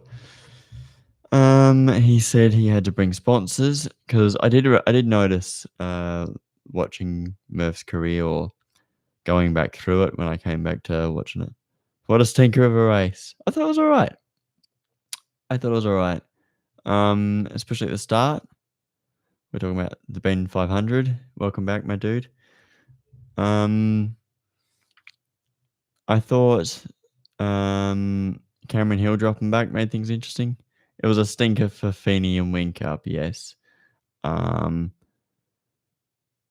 They sort of so I think I wasn't really sure what was going on because I had V8 Supercars going past me all day, and so there was a bit of noise interrupting the commentary. But I read about it when I got home. So what is it? They had bad fuel flow, which meant they did the same amount of time doing the pit stop, but they didn't get the right amount of fuel in, which meant they had to do another stop closer. And so it was just sort of claw back, and it really compromised their positions. They ended up 19th. So pretty crappy in that regard, yeah. But Brody and Todd, amazing job, great job. And Frosty and Cam got a little bit lucky. 50 seconds stationary. I only got 18 litres in. How big's the fuel tank? How big's because they made it smaller. I don't know how big a supercar's fuel tank is. 121. Okay. Yeah, 18 liters. That's like splash and dash territory, I think. So, yeah. Bad day for them. Good day for Brownie. Good day for Matt Payne. Great day for Percat and Slade. Cameron Hill and Cam McLeod, I don't know what happened, but that car just did not have the pace today. Coverage is shocking with the championship points. Yeah, well, I haven't got around to looking into the championship positions. Have they not updated it? Or they just didn't mention it? Because surely they would have mentioned it in the broadcast, like after the actual race results.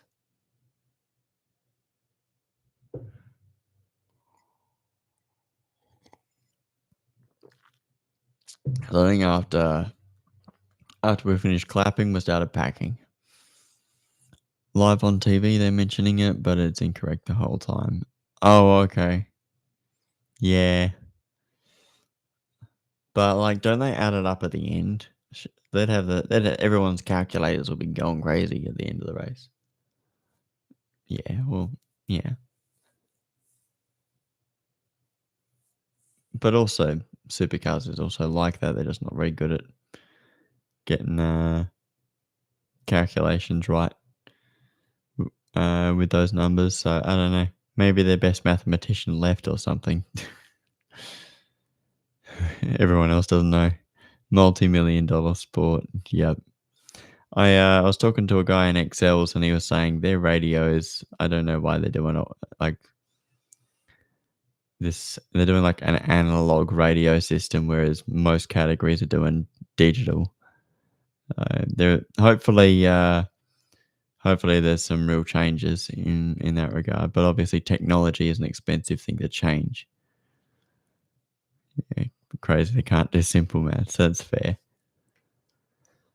Um, hmm. But yeah, I thought it was a good race. I thought it was interesting with strategy stuff going on. Erebus used to do digital with their radios. Yeah, but in terms of like Supercars broadcast, okay, back when they were using Mercs. I wonder if they mentioned it in the documentary because I saw the first episode Friday night. It sounded different. Oh, maybe. I think digital is just it just sounds better and better signal. Um it's not facts, I'm assuming. Okay. Yeah. Maybe they just had the batteries pushed in better or something. Theirs was clear and made like something.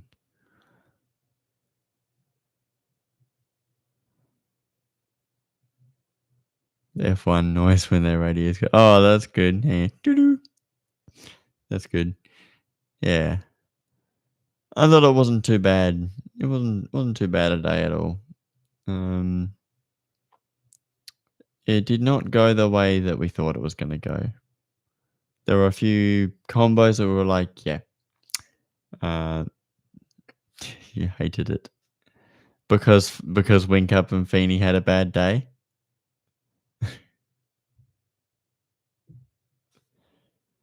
Track is boring to you. I think the track is so challenging that to have somebody do a perfect lap after lap, track isn't Supercars endurance worthy. Neither was Queensland Raceway. Neither was Phillip Island. It's literally Sandown and Bathurst. But even Sandown isn't really endurance worthy. They've just done it that many times. For the excitement, hmm, Sandown is elite. All right. I think it's hard to compare them with Bathurst. Even the shit drivers, even shit drivers can be fast there. A Sandown. Um, Shit drivers like who?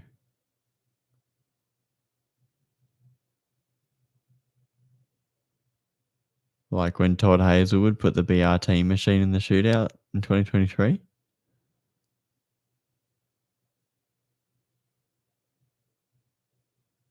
Because I don't think he's not a shit driver. Richie Stanaway can be top 5 at Sandown. Richie Stanaway just rocks up at the endurance races and does an amazing job. Not this time though. Although no, they got in an incident early. That's why. Um, Shit machinery. Okay. Shit cars can be fast. Um,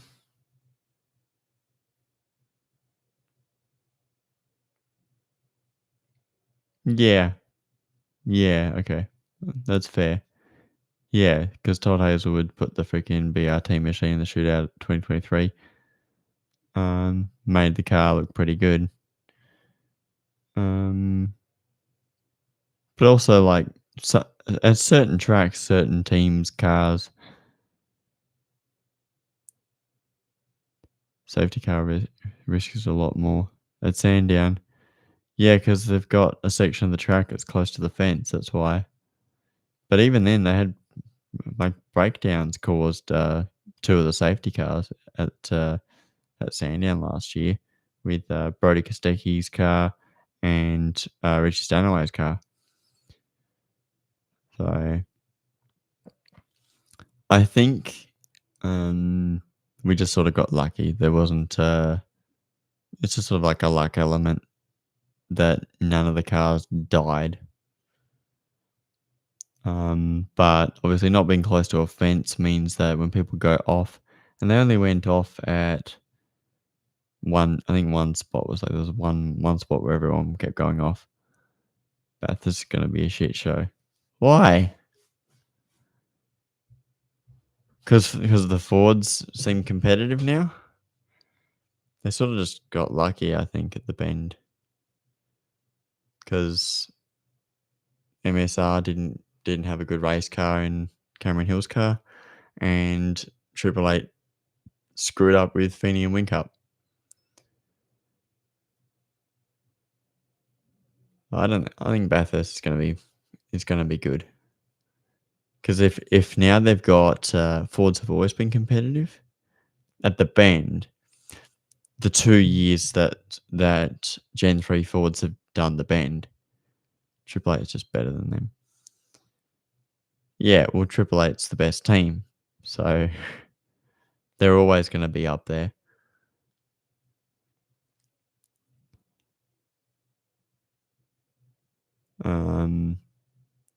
But Fords have supposedly been struggling with the safety cars at Sandown. Because we didn't have any practice, he was going to be nuts there.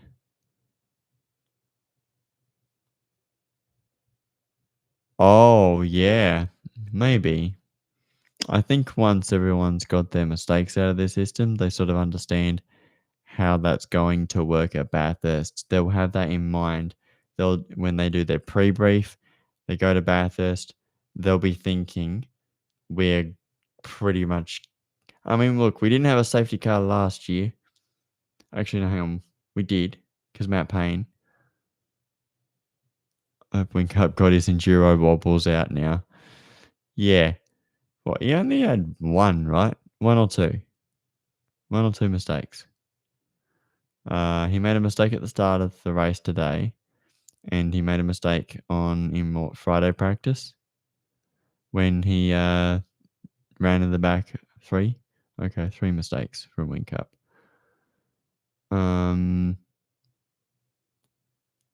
Yeah, he had like a bad start or something. He didn't have a bad start. What happened? Off twice. That's right. He did have an off. Yep. And hit pie. Yeah. Was it yesterday? Okay. I thought it was Friday. Yeah, I don't know.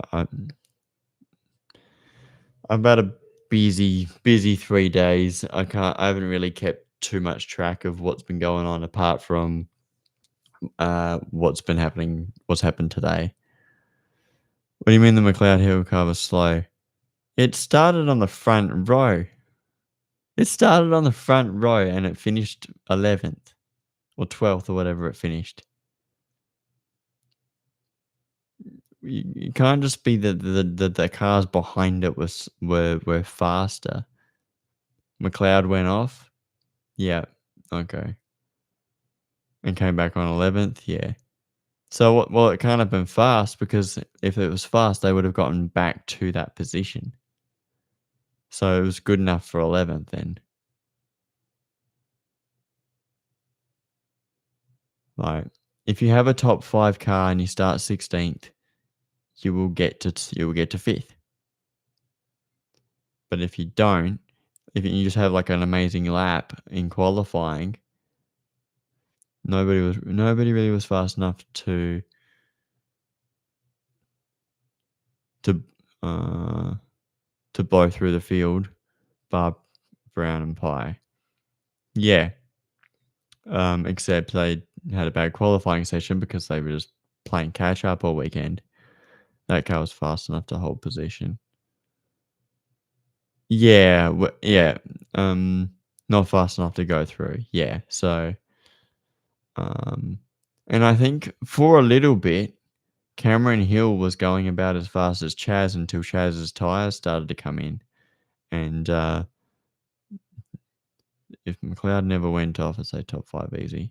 Okay. Yep, that's fair. It can be like that. Um, yeah. The 55 did not have a good day. Moffat had an incredible start. Percat shocked. Yeah, I was impressed. I was like, go Percat. Go do an amazing job. Make Matt Stone Racing reconsider their life choices. Because I actually I asked him at the driver signing session. I was like, so are they getting rid of you? And he said, I don't know. I don't know what's going on. And they just had a good car. Did a great job and dragged that thing up to fifth. But I'm sure there were other things that happened to other drivers. Like obviously the 55. I mean, did Moffat make a mistake? Moffat went off or something. He knows. You reckon he knows? Because Matt Stone Racing are playing cutesy like they don't know what's going on. And I'm like, you're the boss of the team, dude. You know what's going on. They always know. Yeah. Oh, you know what Andre said today? Because I said to Deco, oh, you got a seat next year? And Andre's like, yep, locked and loaded. He's just taking the piss out of him. And Deca's like, just rumors, just rumors. Andre's like, no, he's got it, he's got it. It's just, oh, you gotta love it because they're just like, yeah. Like once, like Speed Cafe are never wrong. They just like I haven't seen a time where they've been wrong about rumors. Auto Action are wrong like all the time, but Speed Cafe they know who to talk to. Um, like once those rumors come out, they don't they're good about beating around the bush sometimes. The writer doesn't post if it's not credible. Yeah, and that must be written on the walls at the Speak Cafe office or something because that they don't screw up in that department. So yeah, that's good.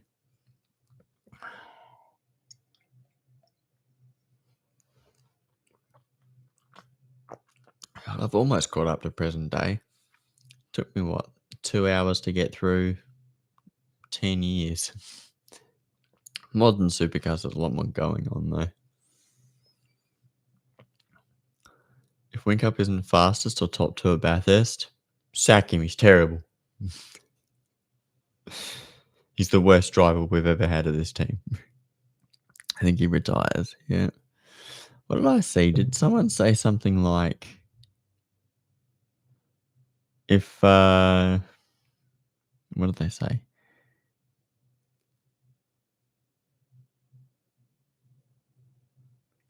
The cutting. Something like, somebody on Speed Cafe said something like, if they make a mistake at the cutting, they should retire. Triple Eight will try pinch Hazelwood. Or try and pinch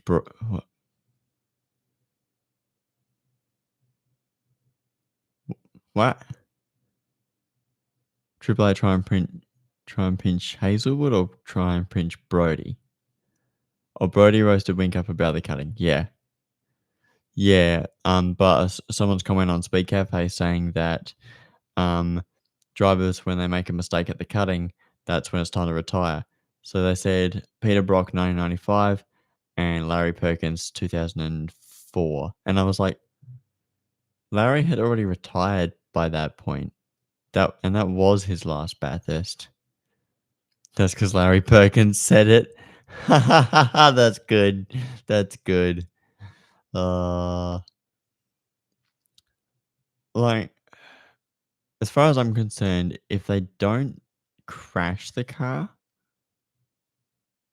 and they're not throwing away important results, then they're solid enough to be kept. But if they're slow, Perkins said he knew once he hit the wall at the cutting, he had no business being in the car anymore.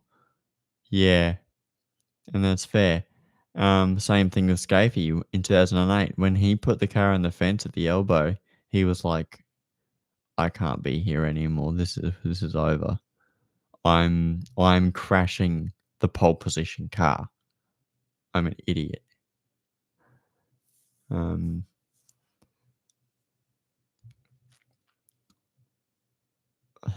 and so I've heard that was what stopped him, but he probably was having those thoughts already. He was miles off. Was he just slow? Was Scafie just slow compared to the pace at Phillip Island too? Yeah. All right. That- yeah. I haven't looked too deeply into that. I got to go to that Russian website and be watching 2008 stuff. I haven't even got up to 2007 yet, but I got to watch all the Tail and Bend this week, so I won't be able to do it. Time to drag them back to the win. Garth's a goat. I've been thinking about what my tier list categories, and I'm like, it's gonna be goat, great, good, okay, and why, something like that. Just so like you'd be like, if they weren't good, they were okay, and if they weren't okay, why are they there? But I think like even there weren't too many drivers that weren't okay. So, but GOAT is probably like Stephen Richards is great, Greg Murphy's great, but they're not GOATs. GOAT, and I think Tanda Scaife Enduro pairing cursed. Yes, 2006, 2008. Yes, that's fair. And maybe too late as well. You know, Garth stayed at GRM for a long time. He could have. I don't know if there was an option for him to go to HRT for 2003. But and maybe would have been cool if HRT grabbed him for 2001. Could you imagine 2001 Tanda Skye for HRT? That would be incredible. That would be the best thing. Because Garth's a goat. He would have been.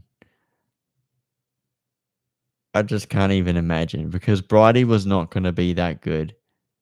Yes, Tanda would be the 7-time champion. Oh my god.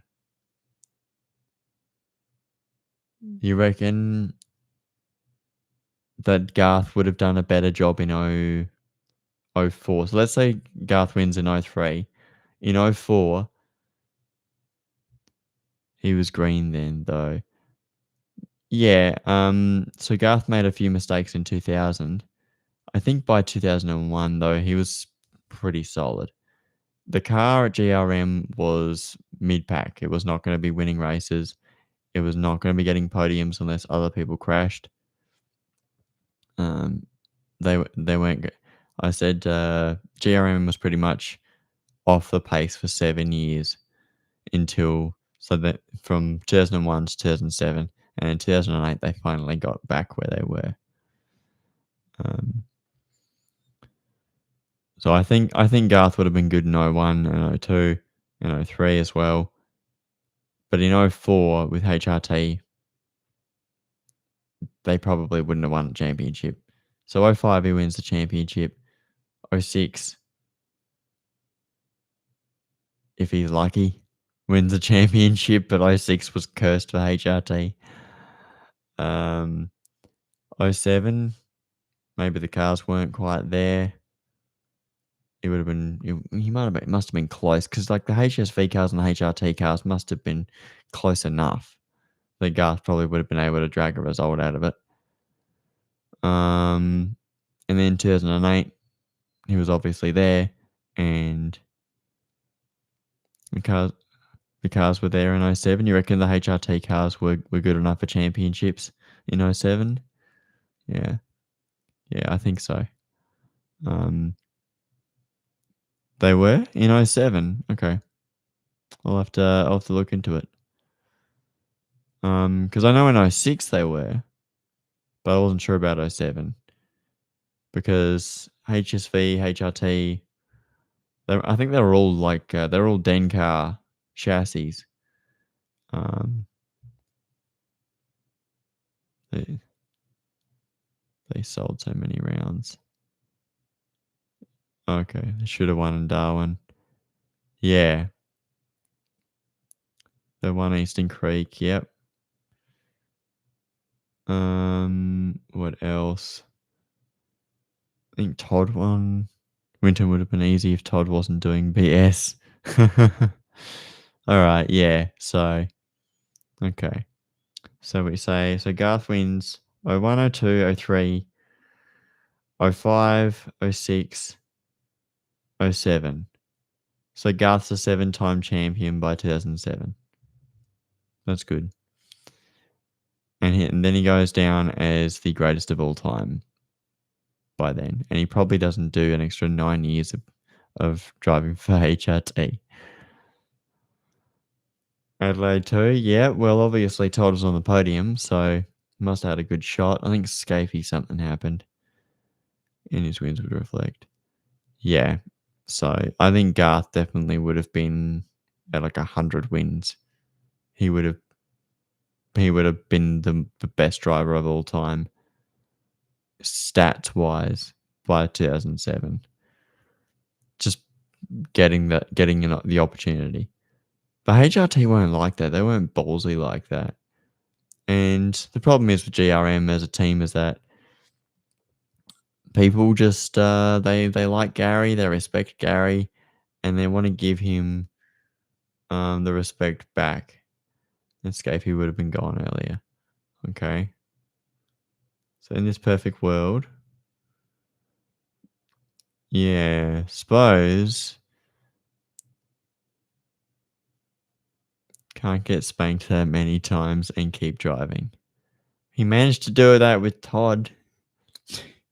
Todd was beating him from 04 to 07, and guess who lost their drive? Wasn't Scaife. So, but Todd wasn't winning shit though. Yeah. All right. Yeah. Well, hang on. Let's look at this. The winning puts pressure on Scaife. Okay. Yeah. Because Todd did win a bunch of races, but yeah, I think that Scafey on his day, even in his worst year, was still winning races, whereas Todd was more consistent, and that's what put him further up in the championship. So when would Garth have retired? He would have retired earlier, I think. He probably would have done like Todd was beating Scaife. We all knew Scaife was still the better driver. Yeah, I think so. Todd was very good. But he wasn't. I'd even say Todd was great, but he wasn't. He wasn't GOAT. He was great. Like could win Bathurst. Maybe could have won a championship, but things just didn't work out. Midfield driver that got good machinery. Yeah. I mean, like, how many pole positions did he get? He didn't get that many poles, did he? But and you could say the same thing about Rick Kelly as well. But yeah, so maybe the Kelly brothers were just fortunate. There were definitely drivers that should have been fraud. It was an accident. That was an accident. All right. Lowndes and Rick were racing hard. They were both right in with the biffo. They were both right in with the biffo. He wasn't just sitting there pretty and then went, I'm going to brake later as like a targeted attack on Lowndes. That's ridiculous. Lounsey almost put Rick off at stages. They were battling that hard.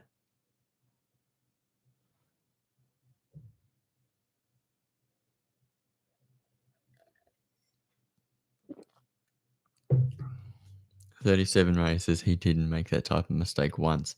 That's because he wasn't trying to win the championship in those 37 races until the last one.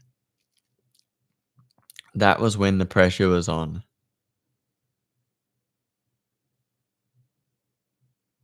He does BS.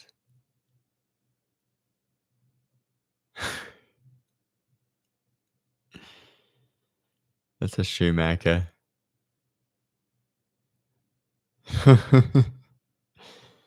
Well, Schumacher still goes down as a GOAT though, so. And I don't think Rick's not a GOAT. Rick's a great. It's 94. Um,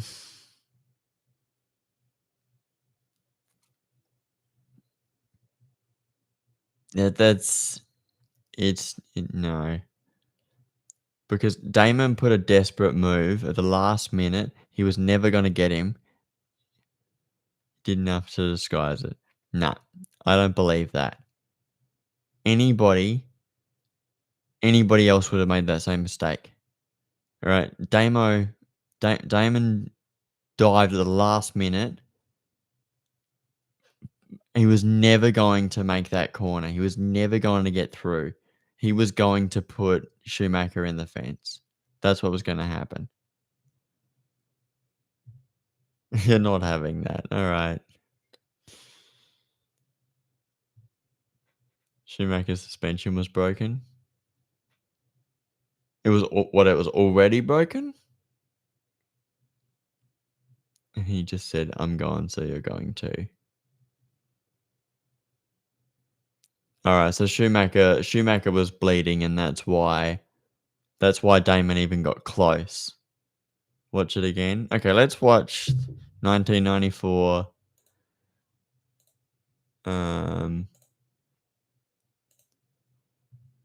We're gonna stop that. And we're gonna start sharing Firefox. And I need to have the screen up. That's why Damon got close. Yeah, well, it's just called the Australian Grand Prix, isn't it? Put that there. 1994. Damon Hill versus Schumacher, Adelaide. Okay. Alright, we have to wait for the ads to not exist.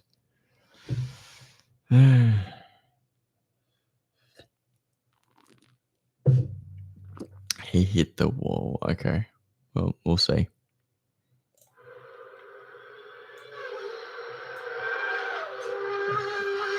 I guess he'd already hit the wall by this stage. 1 point deficit to Michael is always going to be, unfortunately, putting you in the position where you've got everything to lose. Oh, yep.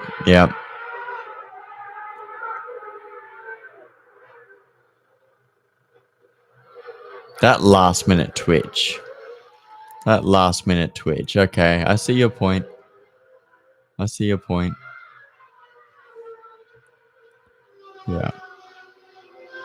Yeah, I see what you mean. Okay, I see what you mean. You win. Yeah, that last minute, like he was gonna give him space, and then he goes, no, no, bang. That's what that. I get that. Yeah. All right. Shall we watch 2006 Phillip Island that you're 100% sure that Rick was like, is that Lowndes? Yes. Breaks later and puts him off.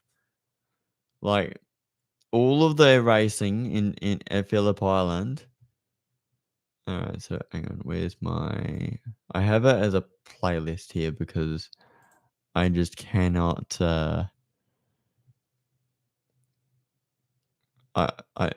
it's just too hard to find otherwise. So, move was never on. They were racing really close. Where is it? It's like lap 1. It wasn't even lap 1. It was like lap 3 or something. Wasn't it?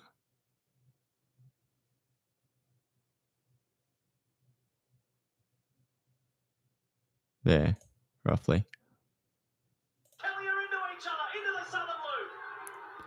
Actually, you know what? Let's watch from race start.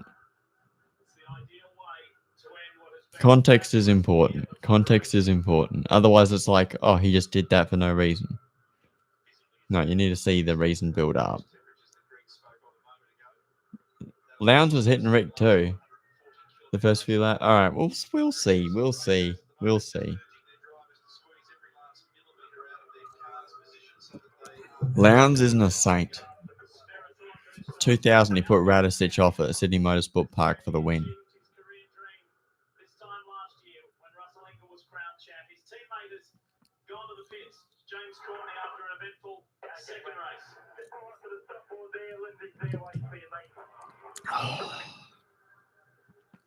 So we reset, we recalibrate, we get ready to go again. The final few coming into their positions. Drivers are all pretty well behaved now with the no wheel spin rule after the final. Neil, just quickly, James Courtney did do an engine change before this race. The crew obviously got a lot of problems earlier, so they stopped again to check that. The final one of 2006 on your home of motorsport, Network 10. They're gone. Great start, Lowndes. And look, the front two want to tell a little. Lowndes splits them back. Kelly moves over to the left. They're side by side into turn 1. Lowndes has gone all the way. No, he hasn't. Can't quite do it on the outside through turn 1. Great start again for Lowndes. Oh, they're into each other. Lowndes and Kelly are into each other. Into the southern loop. Lowndes was into him. Rick wasn't giving him space, but Lowndes had to lean on him, so it probably didn't help. This is serious. The fast run through turn 3. They're heading up to the slowest point on the track. The hairpin at 4. Hard braking. Kelly on Lowndes. Bumper to bumper. Yes, bumping him.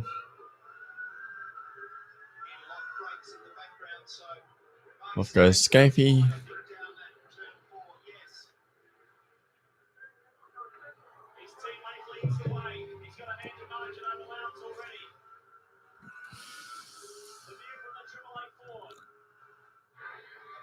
Stuff through the first couple of corners between Lowndes and Kelly as they were in a massive arm wrestle for position.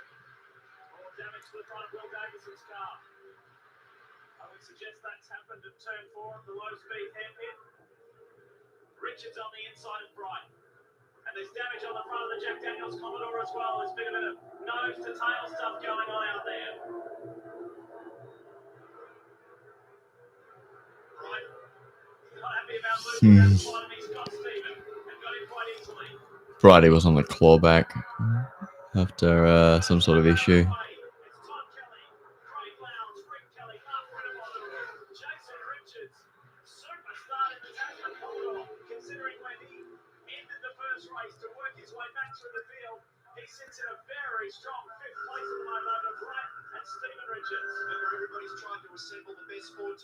Yeah, I know. They're looking at the freaking replay where the action is happening and they're like, what? How'd that happen? Like Lance Stroll shit. Like dickheads. Watch the fucking race. We're only 5 laps in.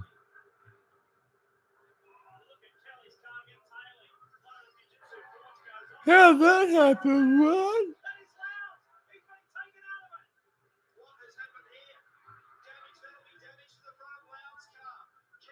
But I get your point about Lowndes rolling forwards. He should have just held on the brake. But like, how do you, yeah, we'll see that in the replay. We'll see it. But I do get your point about that. Just like, how do you not just sit on the brake?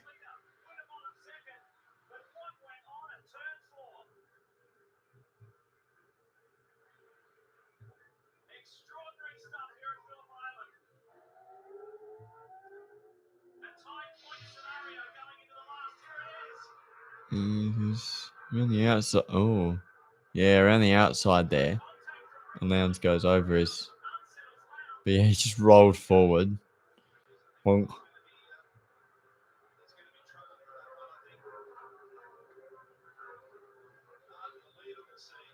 beats Rick easy.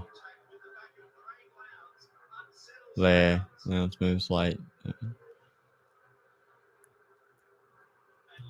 To be fair, oh, hang on, I need to go back.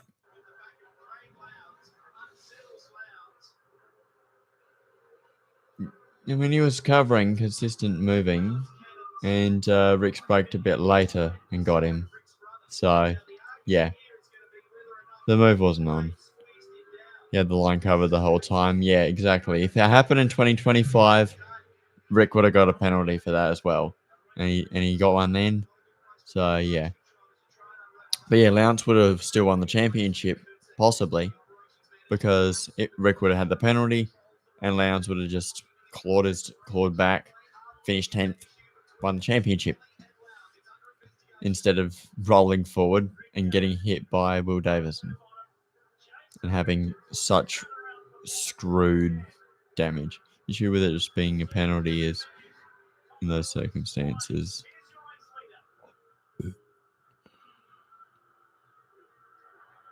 Well, it should have been a disqualification because you think it was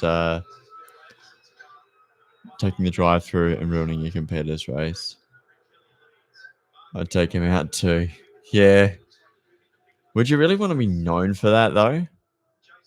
And they'll be saying to you for the rest of your career, maybe in the rest of your life, oh, you're gonna take me out too? Who gives a damn? I don't. I give a damn. It's not me. I wouldn't throw it away. You get the money and the accolade, yep. And people will be like, hey, there's the 06 champ there. He's good because he's the 06 champ.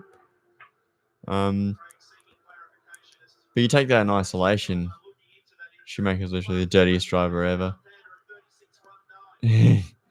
Tactics. He was a tactics man for sure. Anyway, we know what happens after that.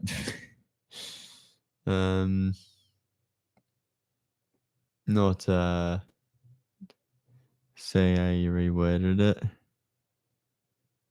Tactics rather than dirty driver. Yeah, maybe. He gets grace from fans. I think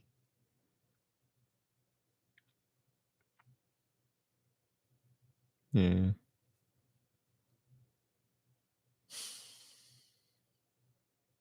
I don't know. I really needed to sun care a lot better this weekend. What the F are you doing? Yeah. He gets grace. And he believed it wasn't his fault.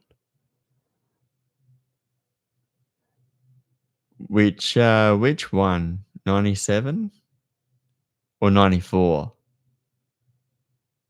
Because that last minute twitch, that does it for me. Like 97? Really? Yeah, I mean, yeah, 97 was also bad. 94, 97, just dodgy stuff. Got disqualified and all, but yeah. What, people still think that he deserved that championship? He tried it again in 06. Was he even a chance at winning the championship in 06? Oh, in Monaco. Which just tries to crash him out and go, you hit the wrong part, Michael.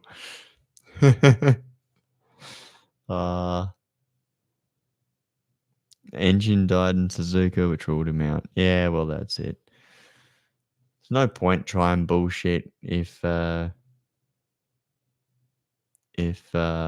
something can ruin your year. But you want to win it legitimately, and people remember you as a great driver. Monaco and quali, he was first, got to penultimate corner, and parked it so there's yellows. Yeah, yep. Doing a Rosberg. So but it's doing a Schumacher. That's where Rosberg would have learned those sorts of tactics, is from Schumacher. Yeah.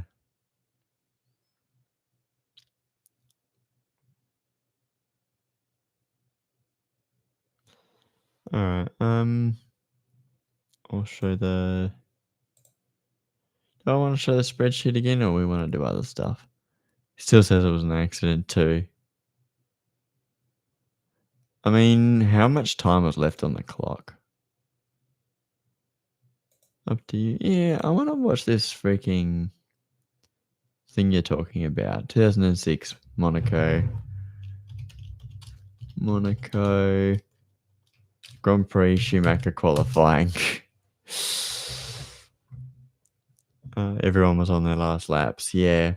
Leclerc 2021. The fact that he got pole. That rule is so stupid. Like, if you cause a red flag, it just ends up looking like tactics. And I think it's just the way that rule works in Formula One. Yeah, well, that one's an accident. The rule is stupid. That one's an accident. Obviously, he's pushing hard, trying to make sure he keeps pole because it's for other fast drivers, and screws it up. Because you don't need to write your car off to do that. Yeah, the funny bit was that because of the damage he did to the car, that he couldn't start the race. I was like, well, good job for trying, Charles, but now you've ruined your weekend now. But that was a trying year. They didn't really have a car to win races, and he was putting it on pole. Probably says a lot more about where the title contenders were screwing up, that those two races, Baku and Monaco. All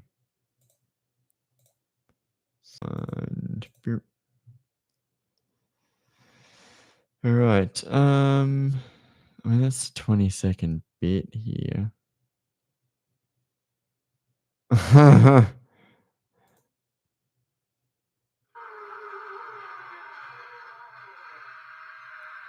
like, come on. Michael Schumacher goes, oh, I made a mistake. Oh, how'd I do that? No, you did. You put it there on purpose.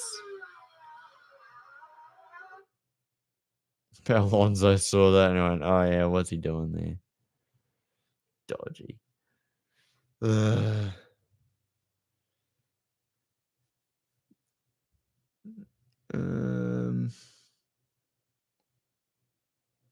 Scandals of Michael Schumacher. Oh, that'd be good to watch. I like Perspective. I haven't watched him in a long time, but do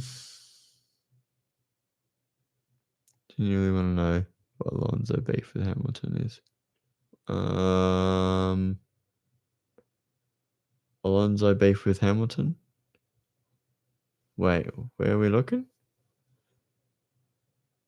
Oh, the scandal vid. I don't know if I can, dude. Like, I don't know if I'm gonna get pinged for it. It's 11 minutes long.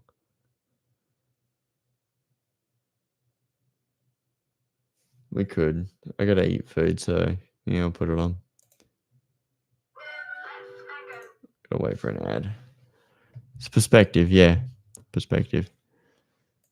Oh. I probably won't get pinged because he'll just be talking about it. Michael Schumacher was a driver who took win at all costs to another level. Over the course of his career, he managed I think I'll be alright. We'll see.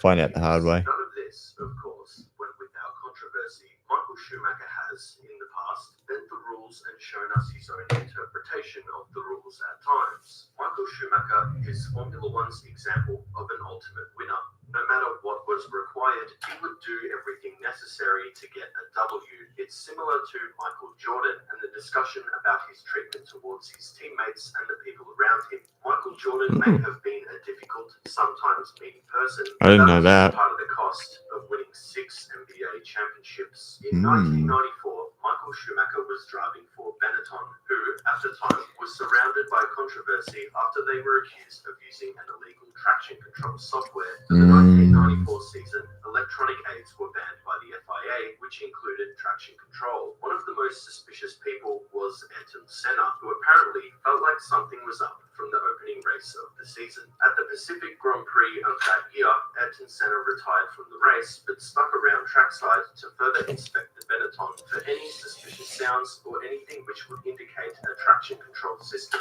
The FIA never found any evidence of such a system existing, but there were discoveries around Benetton's fueling system. After Jos Verstappen's pit stop Inferno at the German Grand Prix, refueling equipment company Intertechnik went out to Shot for the Benetton. Yeah, exactly.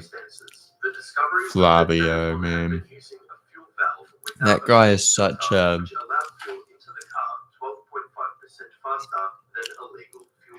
He blows the smoke up his own ass. He likes putting stickers on himself. Remembered as one of Schumacher's worst. At the 1994 Australian Grand Prix in Adelaide, Schumacher was leading the race with Damon Hill closing behind him. On lap 26 of the race, Schumacher went off the circuit at the East Terrace corner and hit the wall on the right side of his car. Schumacher quickly got back on track, but Damon Hill had the momentum. Suddenly, the two collided, with Michael's Benetton being on wheels and ending up in the barrier. He was out of the race. Damon Hill continued, but the damage to his car was soon revealed. With both suffering a DNF, but rich guys get the models, you know. And he probably had like a tongue like a snake. With many accusing Michael of deliberately crashing into Damon Hill. It's still an event that remains a topic of debate and one some look at as a stain on Michael's legacy. If you thought this was the only time Schumacher dirty, but yeah, where's he get that from? Flavio. Damon is a shit driver for good machinery. Yep. And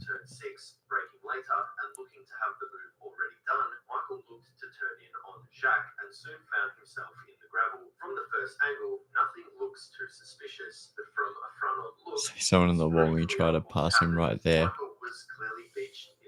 Like, yeah, if he's in the wall, wait a couple corners. He's going to go off it like the next time he needs to use the right front of a car.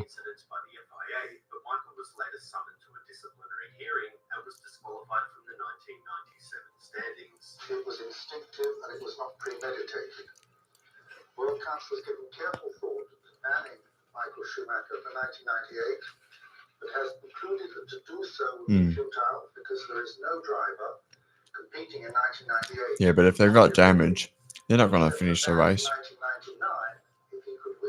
If they got like proper damage, it would not be which he would have. This time there really was no debate. The vision was so clear as to what happened, and even before that moment, a driver had to deal with the stress of having their championship ruined by a Schumacher collision. It was a heated weekend with Ferrari's intimidation tactics on full display. Schumacher's teammate Eddie Irvine blocked Jacques during a session, and Jacques made it clear to the media there was a chance he could be purposely taken out of the race by Michael. The next season, in 1998, at the British Grand Prix, Michael would once again show us his own interpretation of the rules. While leading the race and looking to win it, Michael was handed a 10-second penalty. The thing is, Ferrari was, in some way, confused. Was it a 10-second time penalty to be added at the end of the race, or a 10-second stop-go penalty? Either way, Ferrari decided to be cautious about it, and Michael would serve a 10-second stop-go penalty. The other thing was, he served it on the last lap of the race after he already crossed the finish line. Instantly, the controversy ensued. Did Michael serve the penalty, or did he finish the race? How can he serve wouldn't the have said stop-go so. penalty after already crossing the finish line and being classified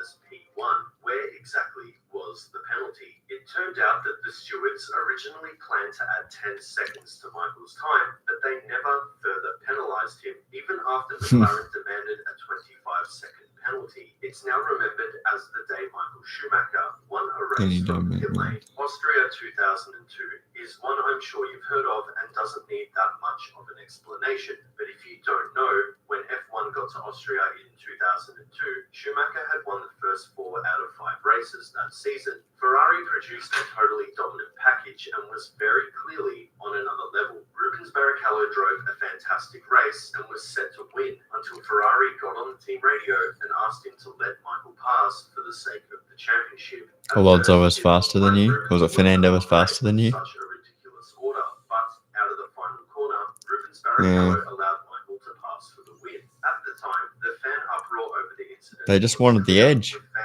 They wanted a huge edge, but they didn't really need it. The top step and swapped with Rubens. The FIA obviously saw this and fined Ferrari for breaching podium protocol. Wasn't 02 not a particularly good year for Barrichello though? Finishing up with double the points that Rubens Barrichello managed for the season. Team orders were banned for 2003, and the 2002 Austrian Grand Prix remains another controversial moment on Schumacher's resume. We're now going to fast forward to 2006. This would be Michael's final season in Formula One, or so we thought. He would battle the 2005 champion Fernando Alonso. This would be one of Michael's last controversial moments, even after his Mercedes return. The infamous Schumacher has parked it at Rascasse. With Michael set to take pole position, a flying Fernando Alonso was about to take that right out of his hands. Being 2/10 up in Sector 2, suddenly Michael slid to a stop at Rascasse, bringing out a yellow flag. Michael claimed he locked up and went wide, but with the paddock quickly speaking out about the incident, claiming it was deliberate, the next step was to go straight to the FIA, who agreed with the general consensus that Michael acted deliberately. The stewards handed down their penalty to Michael, which saw him sent to the back of the grid. Michael finished the race 5th, but the result could have been much better and helpful towards his battle throughout the season with Fernando. In 2010, Michael Schumacher would return to Formula One with Mercedes in what was not only a marketing masterclass by the company, but a huge opportunity for Mercedes to gain reliable and important feedback as they look to make their way up the field in Formula One. In fact, Toto Wolff and Mercedes credit Michael's work as a key factor in the team's success, which came in recent years gone by. At the 2010 Hungarian Grand Prix, an ugly incident would take place, which could have been much worse. While in P10, his old teammate Rubens Barrichello, then driving for Williams, looked to make a move around Michael to take his position when he was suddenly squeezed between Michael's Mercedes and a concrete wall. The incident is particularly shocking considering the high speed boats were traveling and how easily this could have gone all wrong. Impressively though, Barrichello managed to still get the move done, overtaking Michael into turn 1. Barrichello instantly called for Michael to be black flagged from the race over his team radio, and after the race, Barrichello wasn't interested in talking to Michael about the incident, saying it won't solve anything. What's Michael going to do with that? You talk to him, and he will always feel that he is right. He stopped for 3 years, but he hasn't changed at all. He is still the same guy. It was another insight into the relentless and fearless driver that Michael was, but also a clear instance where it's simply too dangerous and unacceptable. Nearly a month later after the incident, an apology would appear on Michael Schumacher's website saying the following: "The maneuver against him was too hard. I didn't want to endanger him with my maneuver. If he had this feeling, I am sorry. This was not my intention." With Michael returning to the sport, it was a reminder of his questionable tactics in the past being ever so present, even in an uncompetitive car. I feel like there's always been two angles when it comes to Michael Schumacher. Some think he is a driver who can't win without questionable tactics and bending the rules, and others recognize his flaws, Had the feeling he's sort of brush them gaslighting to me. the side, and appreciate appreciate his immense greatness. His incidents in 1994 with Damon Hill and 1997 with Jacques Villeneuve are the two which are talked about the most and remain the two biggest question marks. Just apologize properly. Yeah. His career caused him to face Yeah. amounts of criticism from fans, media, and drivers. Even though he was the heartbeat of Formula One for so many years, and arguably the most famous and recognizable driver of all time, his achievements, in my opinion, stand a lot taller than the scandals and controversies throughout his career. And the old saying, you can score a goal in a football match, but everyone will only remember the one you missed, doesn't 100% apply to Michael Schumacher. He had an interesting and unique thought process. To me, it was like a refusal to give up his position. No matter what, he would make it as difficult as he could. The interview with Jacques Villeneuve was very telling, saying he was only worried about being crashed into and taken out of the race, like the Adelaide 1994 incident, played on Jacques' mind, and I think it would have been a stressful factor and something he had to consider during that title battle. Michael Schumacher will always be my hero and favourite driver, but of course, like anyone, he wasn't perfect.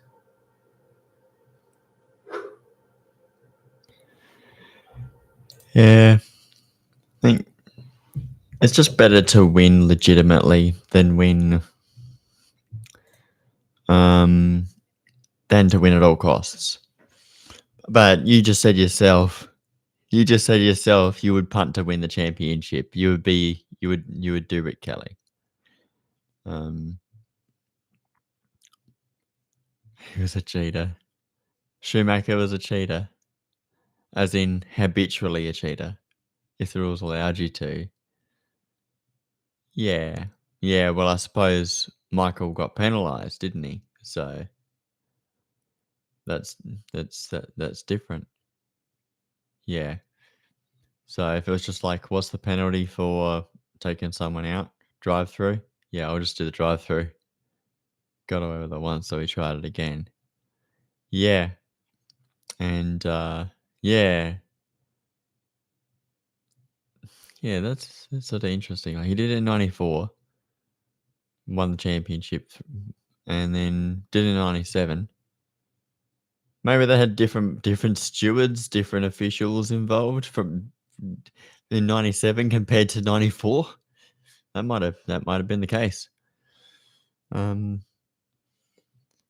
Maybe in the years between, 94 was disguised a lot better. Yeah, it still looked like a last minute dive, whereas it looked a lot more deliberate in 97. Like, didn't Jacques just put the move on him and pass him, and Schumacher's just driven straight into the side of him? If you look at stewarding back in the day, it was almost... There's blind. Yeah. That's it. They're just drinking their red wine, like Jamie Winkup said. But Gunther Steiner said that there should be full-time stewarding. Some shit they're letting slide and the shit they're penalising. Yeah, it should just be consistent. That's often what people cry out for. Just have consistency with your penalties. If somebody did this thing, what does that mean? What's the punishment? You should be able to look it up in a book. And then the judgment will be, was it, what do you call it, malintent? Like, how can your stewards penalise Carlos? Yeah. And then what penalise, they penalise Carlos at, get it reversed. Yeah. It's just silly. That cannot happen, I'm sorry. Yeah.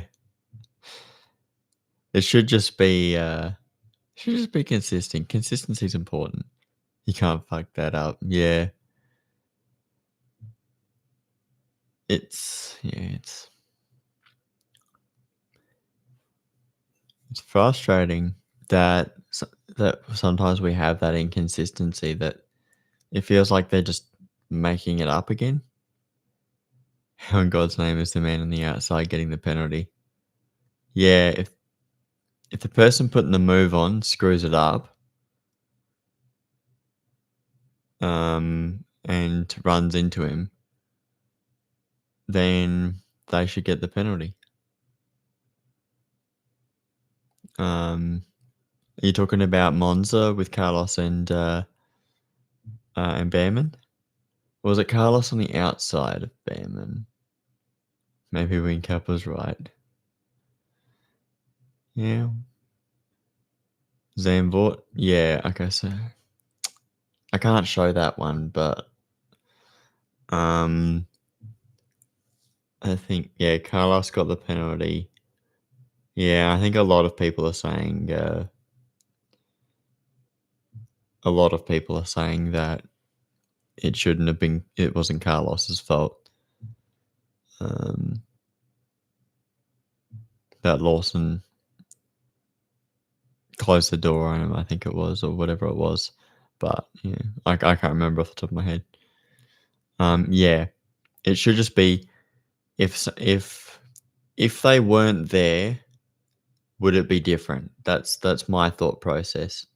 Like, if like what changed that caught signs went the outside of turn one? Yeah, Lawson. Oh, okay, yeah, he's just understeered into him and damaged him. Then they both go off track as well, and they're penalised signs. Yeah, that's weird.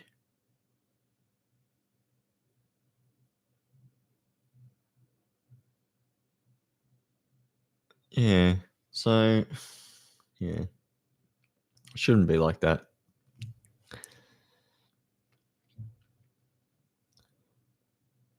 I think I'm gonna not eat more. I reckon that's my dinner done. I think double down post race. Yeah, it shouldn't. It's just frustrating. Gave him 2 penalty points. Yeah, well, hopefully they don't keep that up. Didn't they? Who'd they give it for? He got penalised for Monza, right? And that was his fault, I think. Behrman did, yeah, and yeah, it was Behrman's fault, I think. So that was Carlos's fault. Okay. Yeah. All right. Yeah. Who was putting the move on? I think it was Carlos. Carlos was putting the move on. Yeah. He didn't complete the move. Yeah. He just closed the door on him, and there was no room, nowhere for Behrman to go, and they both went off because they've collided. Yeah. Just crap. You can't hit an apex if you're not clear. Yeah. And if he tried to avoid it, it would have been an off-track move. Yeah. Just, yeah. This is all from Max. All of these, Max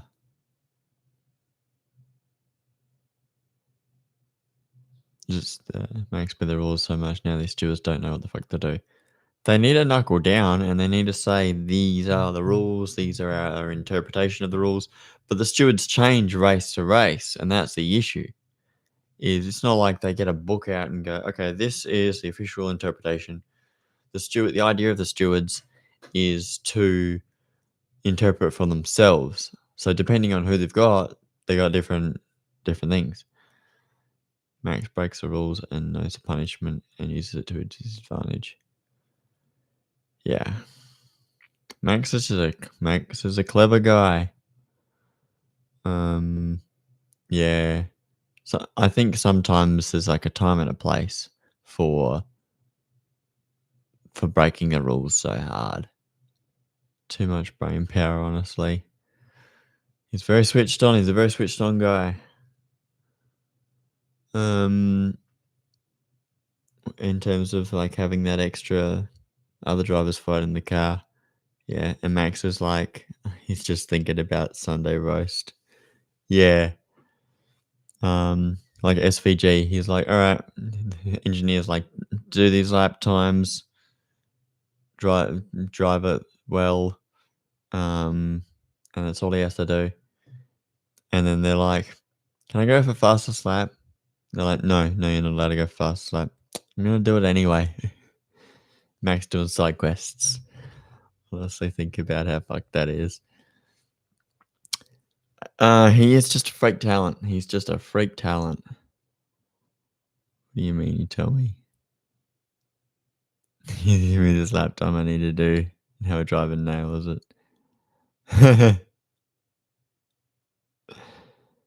Yeah. Oh, it's just crazy. 30, 40 laps for a stint.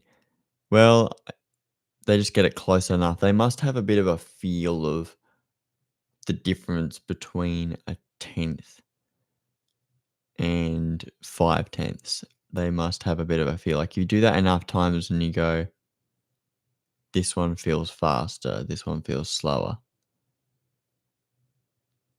I tried that those laps, I'm gonna be 4 seconds off the pace. Yeah. Yeah. Well, these guys have been training their whole lives for this, doing this their whole lives. For us, it's like a just fun thing on a particular day. Um, people who are professional have stuff worked out down to a T. This is between 2010s drivers and 2000s drivers. Yep. It's true. The 2000s drivers were battling against sort of privateer people, whereas especially in supercars, but I suppose if we're talking about Formula One, I guess the 2010s drivers, things are more refined. The categories are more refined, and the drivers, it just seems more competitive to get up the order. Who has her full pace today? Bates and Lowndes. Yeah, I was like, well, where's the pace, guys? They just don't have it. But that's not really surprising. That car isn't always great. I think, like, Goddard wasn't great at Darwin. You think it's the track? I think that's fair.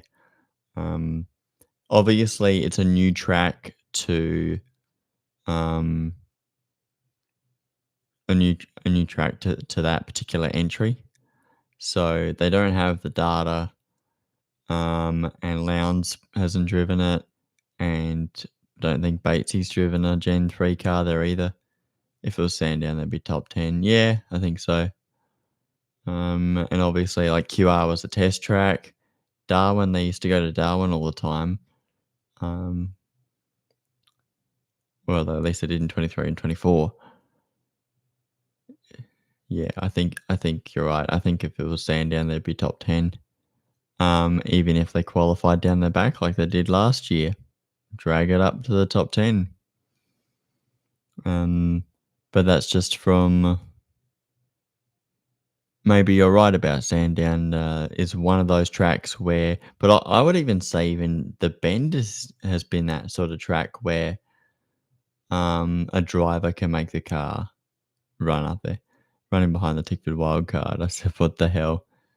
I was a bit surprised about that too, that Lockie Doughton and Rylan Gray were doing a solid job holding up Lowndes and Bates, but maybe Lowndes and Bates just did not have pace. Randall Trash is good there at the Bend, and that's why the Tickford Wildcard is good. Because if it's not a track that gives to that highlights drivers, I just say the Bend is one of those tracks that throws up odd results often because Randall isn't great. Yeah, I agree. Brody is OP there. Well, obviously, Hazelwood is the best co-driver now. What do you mean now? He was good last year. And is it what? Is it because what you reckon Lowndes was the best? Who was the best co-driver last year in 2024?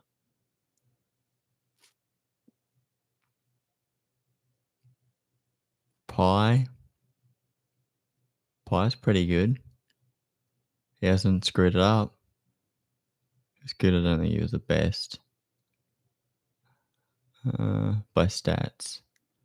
In terms of like, you want a co-driver who can hold position at least. You reckon by Whincup? Whincup was the best co-driver last year. Yes, Whincup was. I mean, Whincup has been like that the whole time he's been a co-driver. Except for today. Second Sandown and Bathurst, and he was fast. Yeah. 2023, obviously, just immediately impressive. And smashing all the other co-drivers. 2023 was fast as, yeah. 24 though. I mean, Whincup versus Pie. Scott should be faster than Jamie. Why? Because he's younger? Or because he's yeah, yeah. I mean, age is just a number. Jamie hasn't touched a car at all.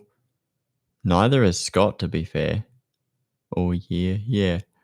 Jamie's just got that magic thing. He knows what he needs to do. He summons his inner Whincup.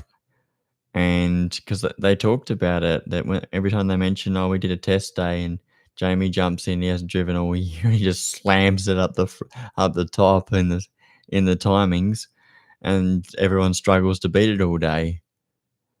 Now Hazelwood is easily fastest. Yeah. To have someone who's consistently fast as well is difficult. Scott said he was 0.1 off Feeney.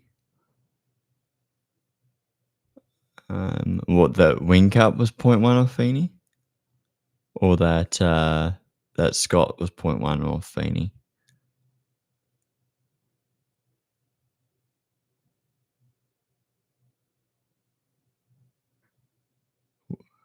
Whincup was 0.1 off Feeney. That's fair. Feeney is really good at the moment, so Facebook comments trying to tell Whincup to retire. That's funny. No. Pie was like, shut the fuck up. Yeah. Facebook comments, Speak Cafe comments. The time to retire is when you just make mistakes constantly. James Moffat is doing a good enough job. He did a good job today. He screwed it up when he went off, but he had an incredible start. And I guess I just didn't have the race pace or something.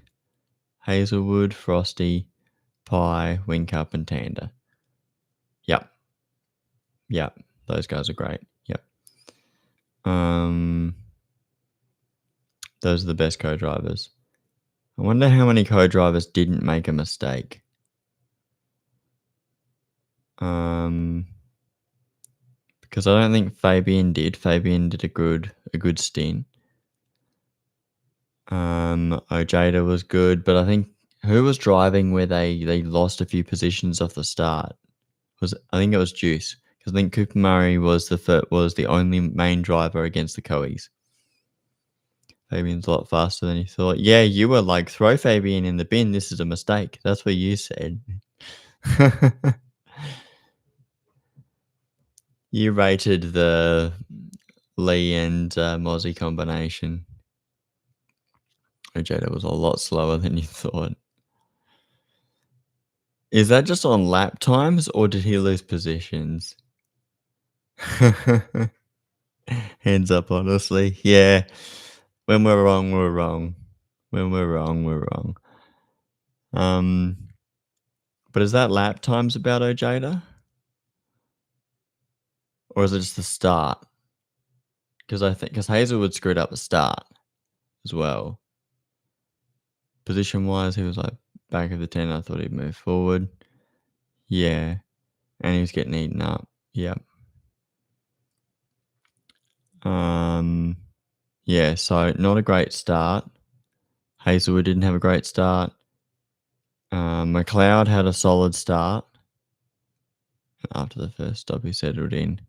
If it has to take into after the first stop, I mean, obviously it's a long race, and they made up for it. So, you know, they did end up finishing further up in position, so it wasn't too bad. Most's strategy was shocking, though. I know. I was like, he's got a pit now. He's got a pit now, and they just kept him out. I was like, why? Why is he still out? They're just gonna bleed time. They're gonna run out of time, and they're not gonna get further up. Like, do you not have green tires? Is that what the issue is? You just don't have the tires to make up for pitting? Should be pitting immediately. They should have been on that with their strategy. But sometimes, you know, we saw with Erebus in 2023, if you aren't focused on that, you cannot rely on the car being fast, because Mostert was not that fast. Mostert and Fabian were not that fast that they could just make up all that time. It might have been a tires thing or something, because no one was incredibly fast. But yeah.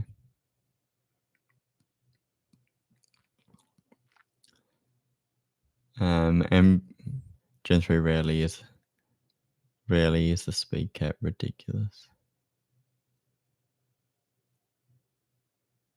Yeah, I think so. I think you're right. You don't usually see people just clawing their way through the field from the back.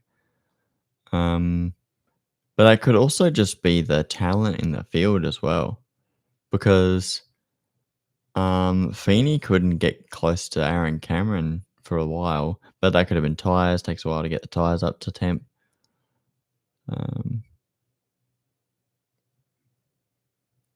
Yeah, you don't usually see someone flying through the field and then guaranteed to win the race. So,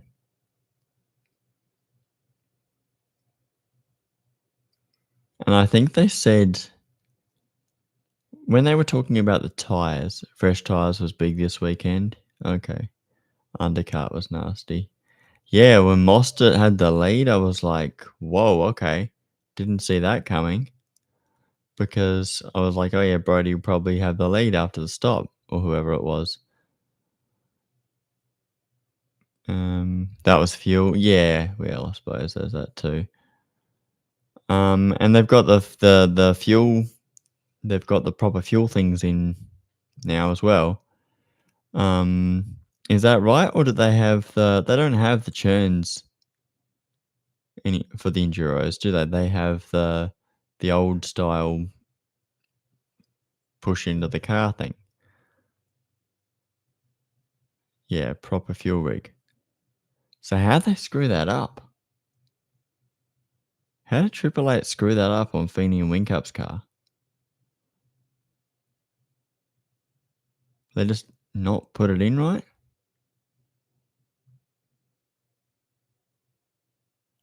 Because fuel flow hasn't been an issue. There was an air pocket.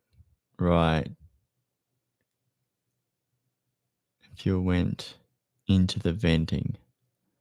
That changes the pressure. Right. I can see how like a mistake like that would happen because they haven't been doing it all year and suddenly they've got it back. And so whatever might have worked before, but like it's triple eight, dude. Like how do they things like that you think they'd have preparation for?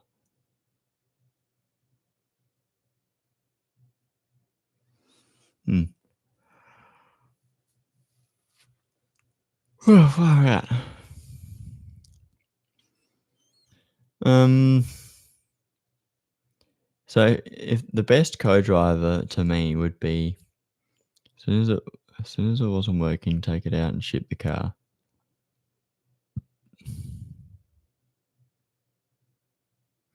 And but they probably wouldn't have realized until it was too late.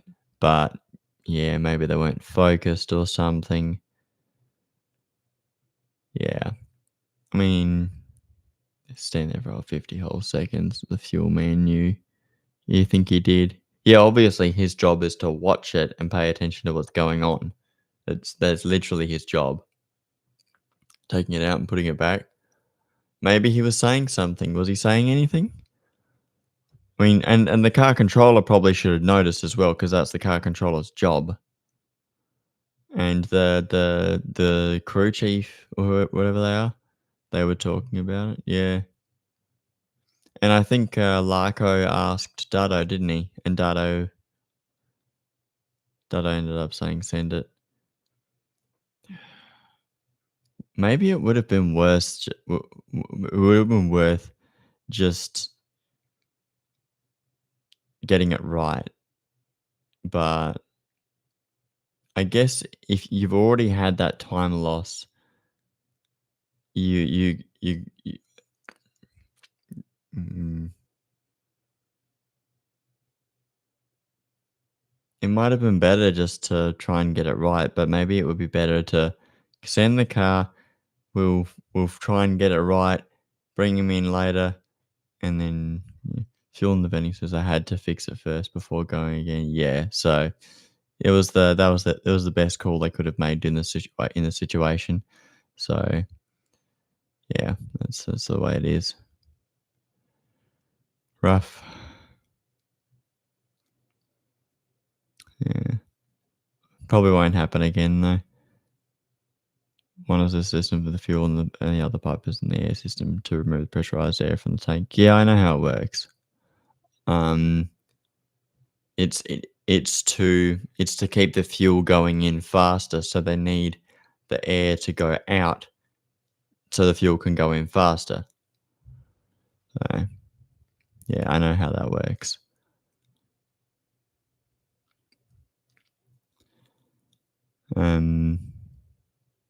Yeah, they said fuel got into it.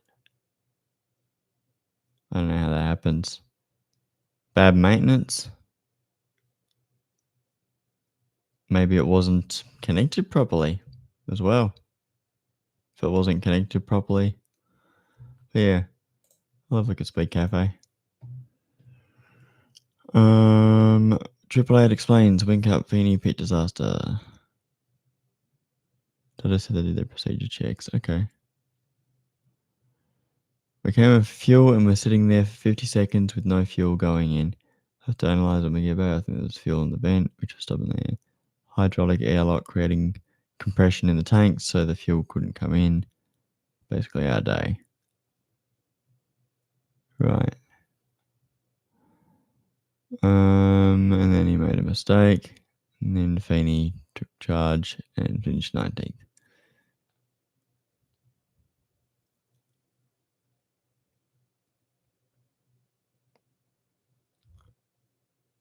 He said they just didn't have the pace. Wink Up said they didn't have the pace.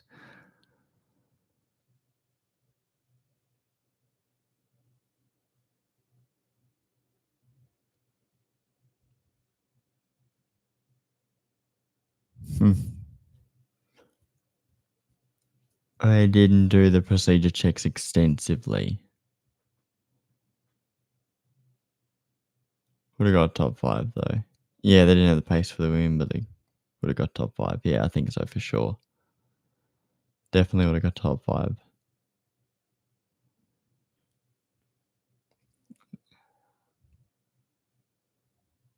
Fords were rapid. You think were all Fords rapid or the good Fords rapid?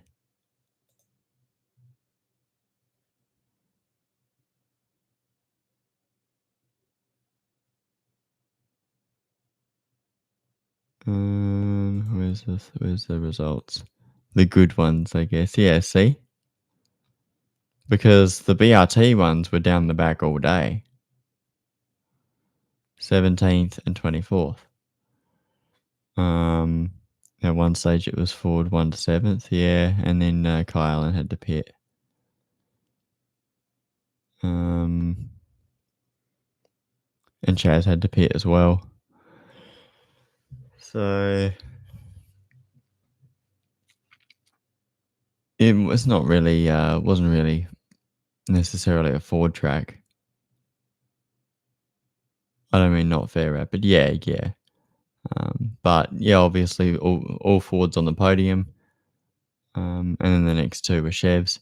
The changes suited the car. The changes suited the car more than I expected because I think there were reports where it might not necessarily mean that they're going to be good at the bend, but they'll be good at Bathurst, and they want to be good at Bathurst because they want to win Bathurst. So that was surprising. You don't even think it's the aero. You think that those changes, the shift cut that made the difference. Right. Because to begin with, what?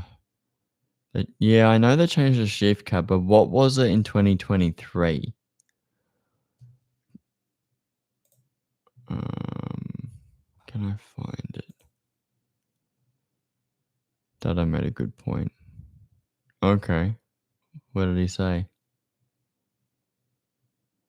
Why we spent all this money to change it again mid-season? I think Peter Shibris he made the same point. He said, "Why are we spending all this money going through the wind tunnels and say all the cars are perfect just to go, just to put 2023, late 2023 components on? Yeah, let them race like that all year, and now it's a problem." Yeah, it's a difficult thing. It's a difficult thing to say. We did the entire of 2024 and there was no issue. And because when Brody was saying, "Oh, I don't know, I haven't jumped in the car yet." And I was like, "You mean you don't know because you don't know what the result is? If we win, it's perfect. If we don't win, it's not perfect." Um, it definitely does feel like a flash in the pan though for Kostecki and Hazelwood though. I'd still be surprised. Yeah, Brody, be happy. But let him yap, let him yap. I'm happy that no one's being told to be quiet. Just let them say what they want to say on their podcasts and interviews. Let them do that. And if they're wrong, let them look stupid too. Then they might stop yapping and I don't think Todd doesn't actually Todd yaps. Todd yaps for sure. Does those weird unfair parody jokes.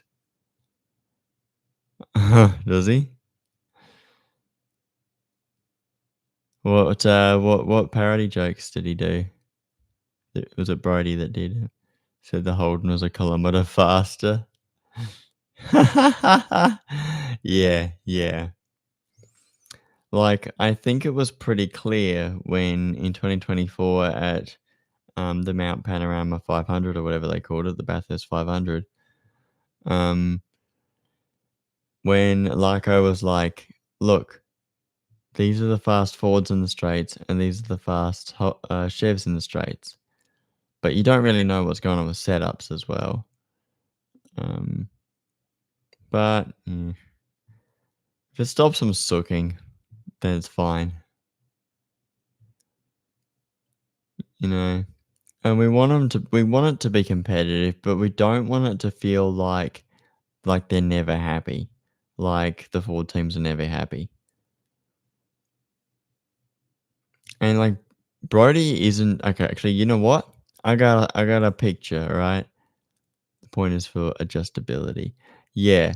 So, if you've got, like, a really extreme setup for that is only good at straight line speeds, is and you would assume they would have been doing that sort of thing in 2023 for well, for the launch of of the Gen 3 car with the freaking what are they called when they go down to Toowoomba Airport and just go straight and back heaps of times.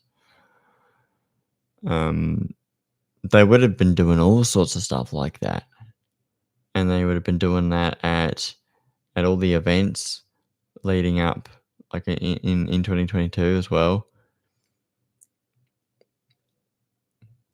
And then had to make adjustments, but, I don't know. I think SVG was saying a lot of stuff as well, so, sometimes the politics gets in the way of the business of just, getting things right, you know? Even if the person is typically just whinging all the time or they never seem to be happy about anything, just let everyone have a go. I wanna know more about the drink bottles. The drink bottles? What's happening with the drink bottles?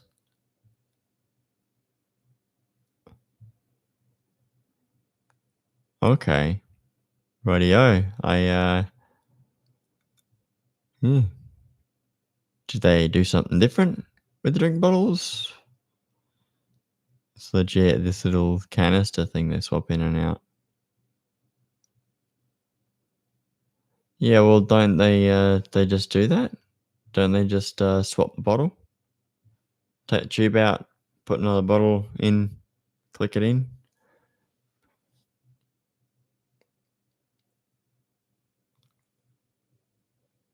Before it's legit, the water they top up in the side of the car. Yeah. Oh, hang on. What did I watch? Was it 2024 Bathurst? Or was it 2006 Bathurst? Might have been 2006 Bathurst. They used to, like, squirt water in the car through the little port in the window. They just squirted water in, and they topped up his water. They can put whatever they want in, like, Gatorade, whatever they want. Yeah, and some of the guys like water, some of the guys like Gatorade, on the Drivers Only podcast. Um What I think it was Matt Payne or something who said that he puts Gatorade in. Anton was like, "No, I just put water. Just put water, man, H2O." And Matt's like, "Oh, okay." Everyone else was like, doesn't make a difference." I remember, at Bathurst 2018, they were trying to put all sorts of shit in David Reynolds to try and stop him cramping up, but his body had given up. He assume he gets warm, that's why. Yeah, maybe.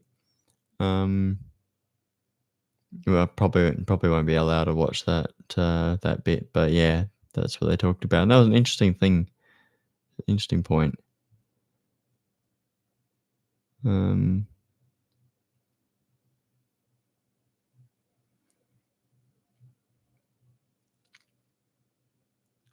I don't know why this article on Speed Cafe says, acid test awaits less optimal Ford Aero package. What acid test? What a sport, honestly. It's just, it never stops. It never stops. It's Brody yapping. Yapping about less optimal. Yeah, he said, oh, yeah, because he says that on that the optimal setup is what they did at Windshear, and that they've gone with the straight line one. Him yapping, saying if it's good in the race. Yeah. Yeah, then we're good. Yeah. I'm just like, shut up, Brody. Shut up. You know, maybe DJR aren't that good. First of all, they just about chucked the baby out with the bathwater at DJR. The fact that they've managed to win the AirTouch 500, I'm so sick of people calling it the Bend 500. It's got a freaking sponsor, and for some reason, no one wants to talk about this having the sponsor. But what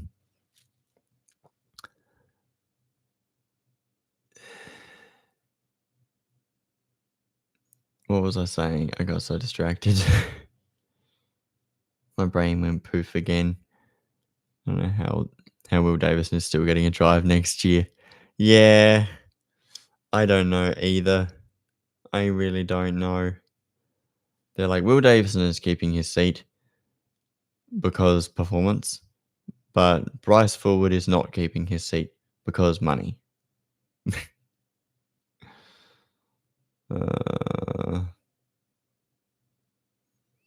It sucks. It really sucks. Sometimes it's like, oh, this driver's good, but he's gone, and they just got rid of him for no reason. Like, now you're just holding up a seat for someone that can get the same results but be learning. Put Todd in that car. Put Todd in next to Brody.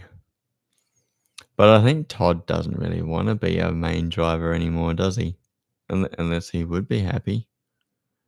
But yeah, they lost Kai Allen, obviously. Not a bad idea. Yeah. I mean, if Todd's happy, if you gave Todd the chance, Todd isn't a good main driver. DJR isn't a great team, though. DJR isn't a top team. All right, that's my hot take. All right, you don't think he's great? Is it the car or is it the driver? You know, he did a good job at Erebus. It's better than anything he's ever been at. He won Bathurst with Brody and in the Erebus car. He had flashes of brilliance at BJR, which is typical at BJR because pretty rare for BJR to have two cars that are consistently up there. MSR, no, you don't agree? Tires.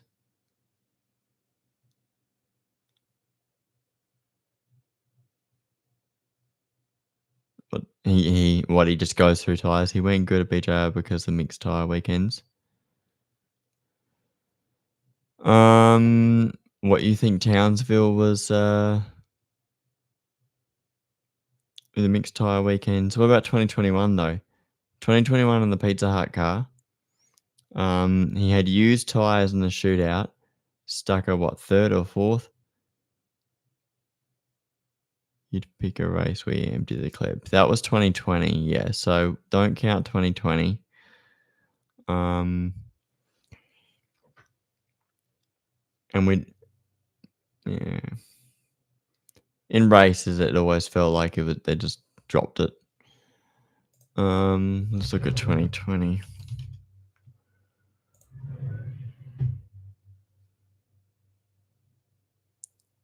So I'm not counting the podium at SMP. I'm not sure what the situation was with the pole at Townsville, but he just dropped. He dropped to 6, which isn't too bad. But Townsville, no one actually picked a bad race. That wasn't one of them. It definitely was at some of the back-to-backs, I think. So that's Townsville 2. But they might have saved a few tyres because they had a DNF in the first race. I'm gonna show the thing.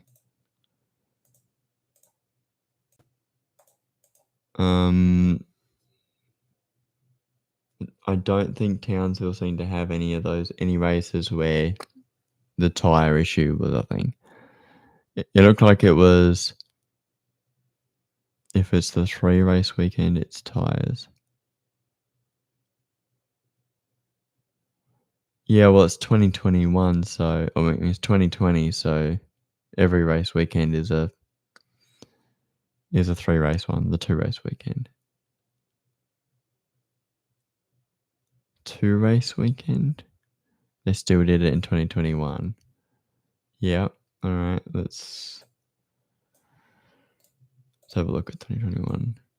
And I might have to wrap up the stream soon. We've done a long stint tonight, which is good because I had a little nap during the sand Arabic and AirTouch 500. They still did it in 2021. That's why SVG dominated with the tires. Yeah.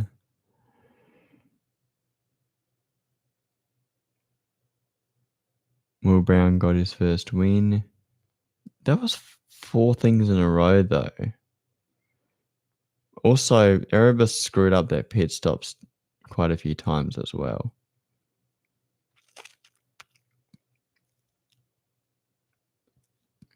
But for 2021, they had the Townsville 500. 888.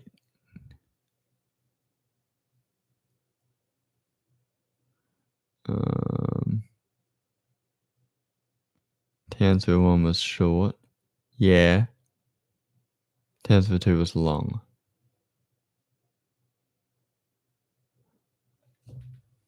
What do you mean?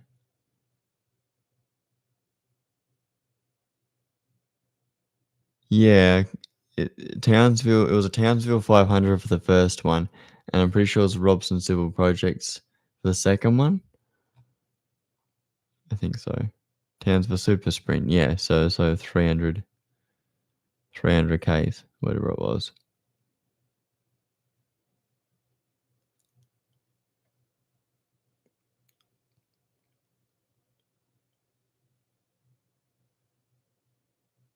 So it doesn't look like there was a tyre thing.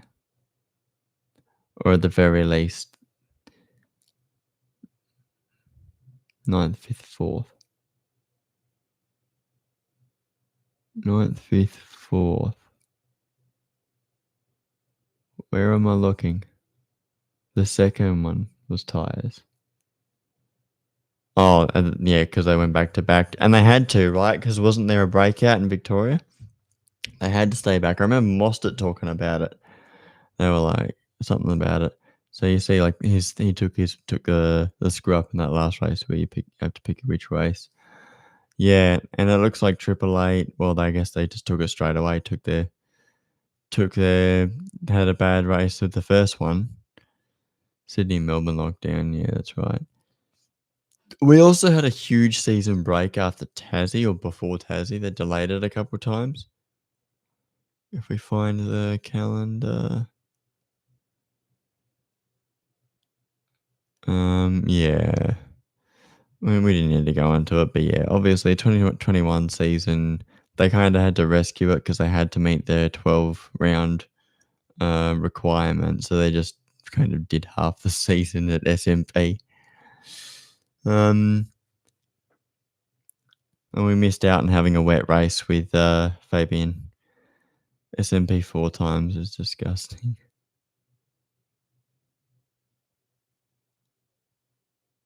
Yeah. This is why we hate it now. I think we hated it before then, to be honest. We just don't like SMP. But yeah, there was a lot of SMP. It was just great. It was just like, and we were watching. It's only worth watching to watch Will Brown almost win, but wasn't too bad. Gen 2. What you think? Gen 3 SMP's worse. We've had what? 2023 was what? I know 2024 was a blitz. 2017 back.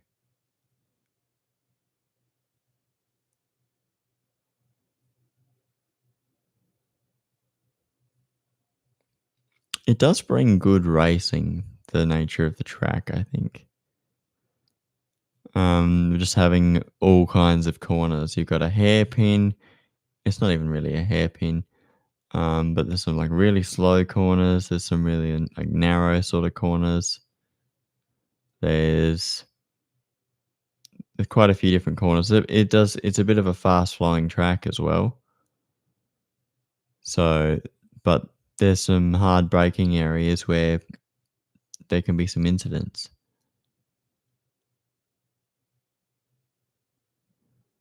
I don't know. I'm getting tired, dude. I gotta stop. Um,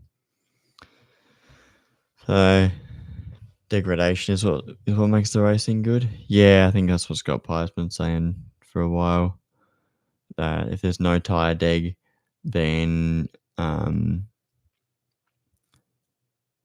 but then aren't they saying like SVG? What SVG says about what's great about NASCAR is that they're allowed to push because there's no tire deg. But NASCAR is propped up by the people who participate in it. I mean, it's also probably being propped up by people who watch it because otherwise it wouldn't exist. And people just watch it for the crashes. SVG would kill everyone with this 2025 tire, probably. But yeah, I gotta wrap it up, dude. My God, it wouldn't even be fair. Yeah. All right, thanks for coming, dude. Good times we had again. Smashed out another 3.5 hour one. Yeah, you have a good night too. Have a good week, and next weekend I want to do a proper debrief on the bend because this is just off the top of my head. Missed the first half. Yeah, it's alright. I had a freaking scheduled since Saturday as well because I knew I wasn't going to be home until tonight. So, but yeah, life happens. That's all right. I had a busy weekend anyway. I'm not too bothered about things, but yeah, thanks for coming and saw it today. Then you were watching athletics. Okay, you do you. You can do that. Yeah, catch you next weekend, dude.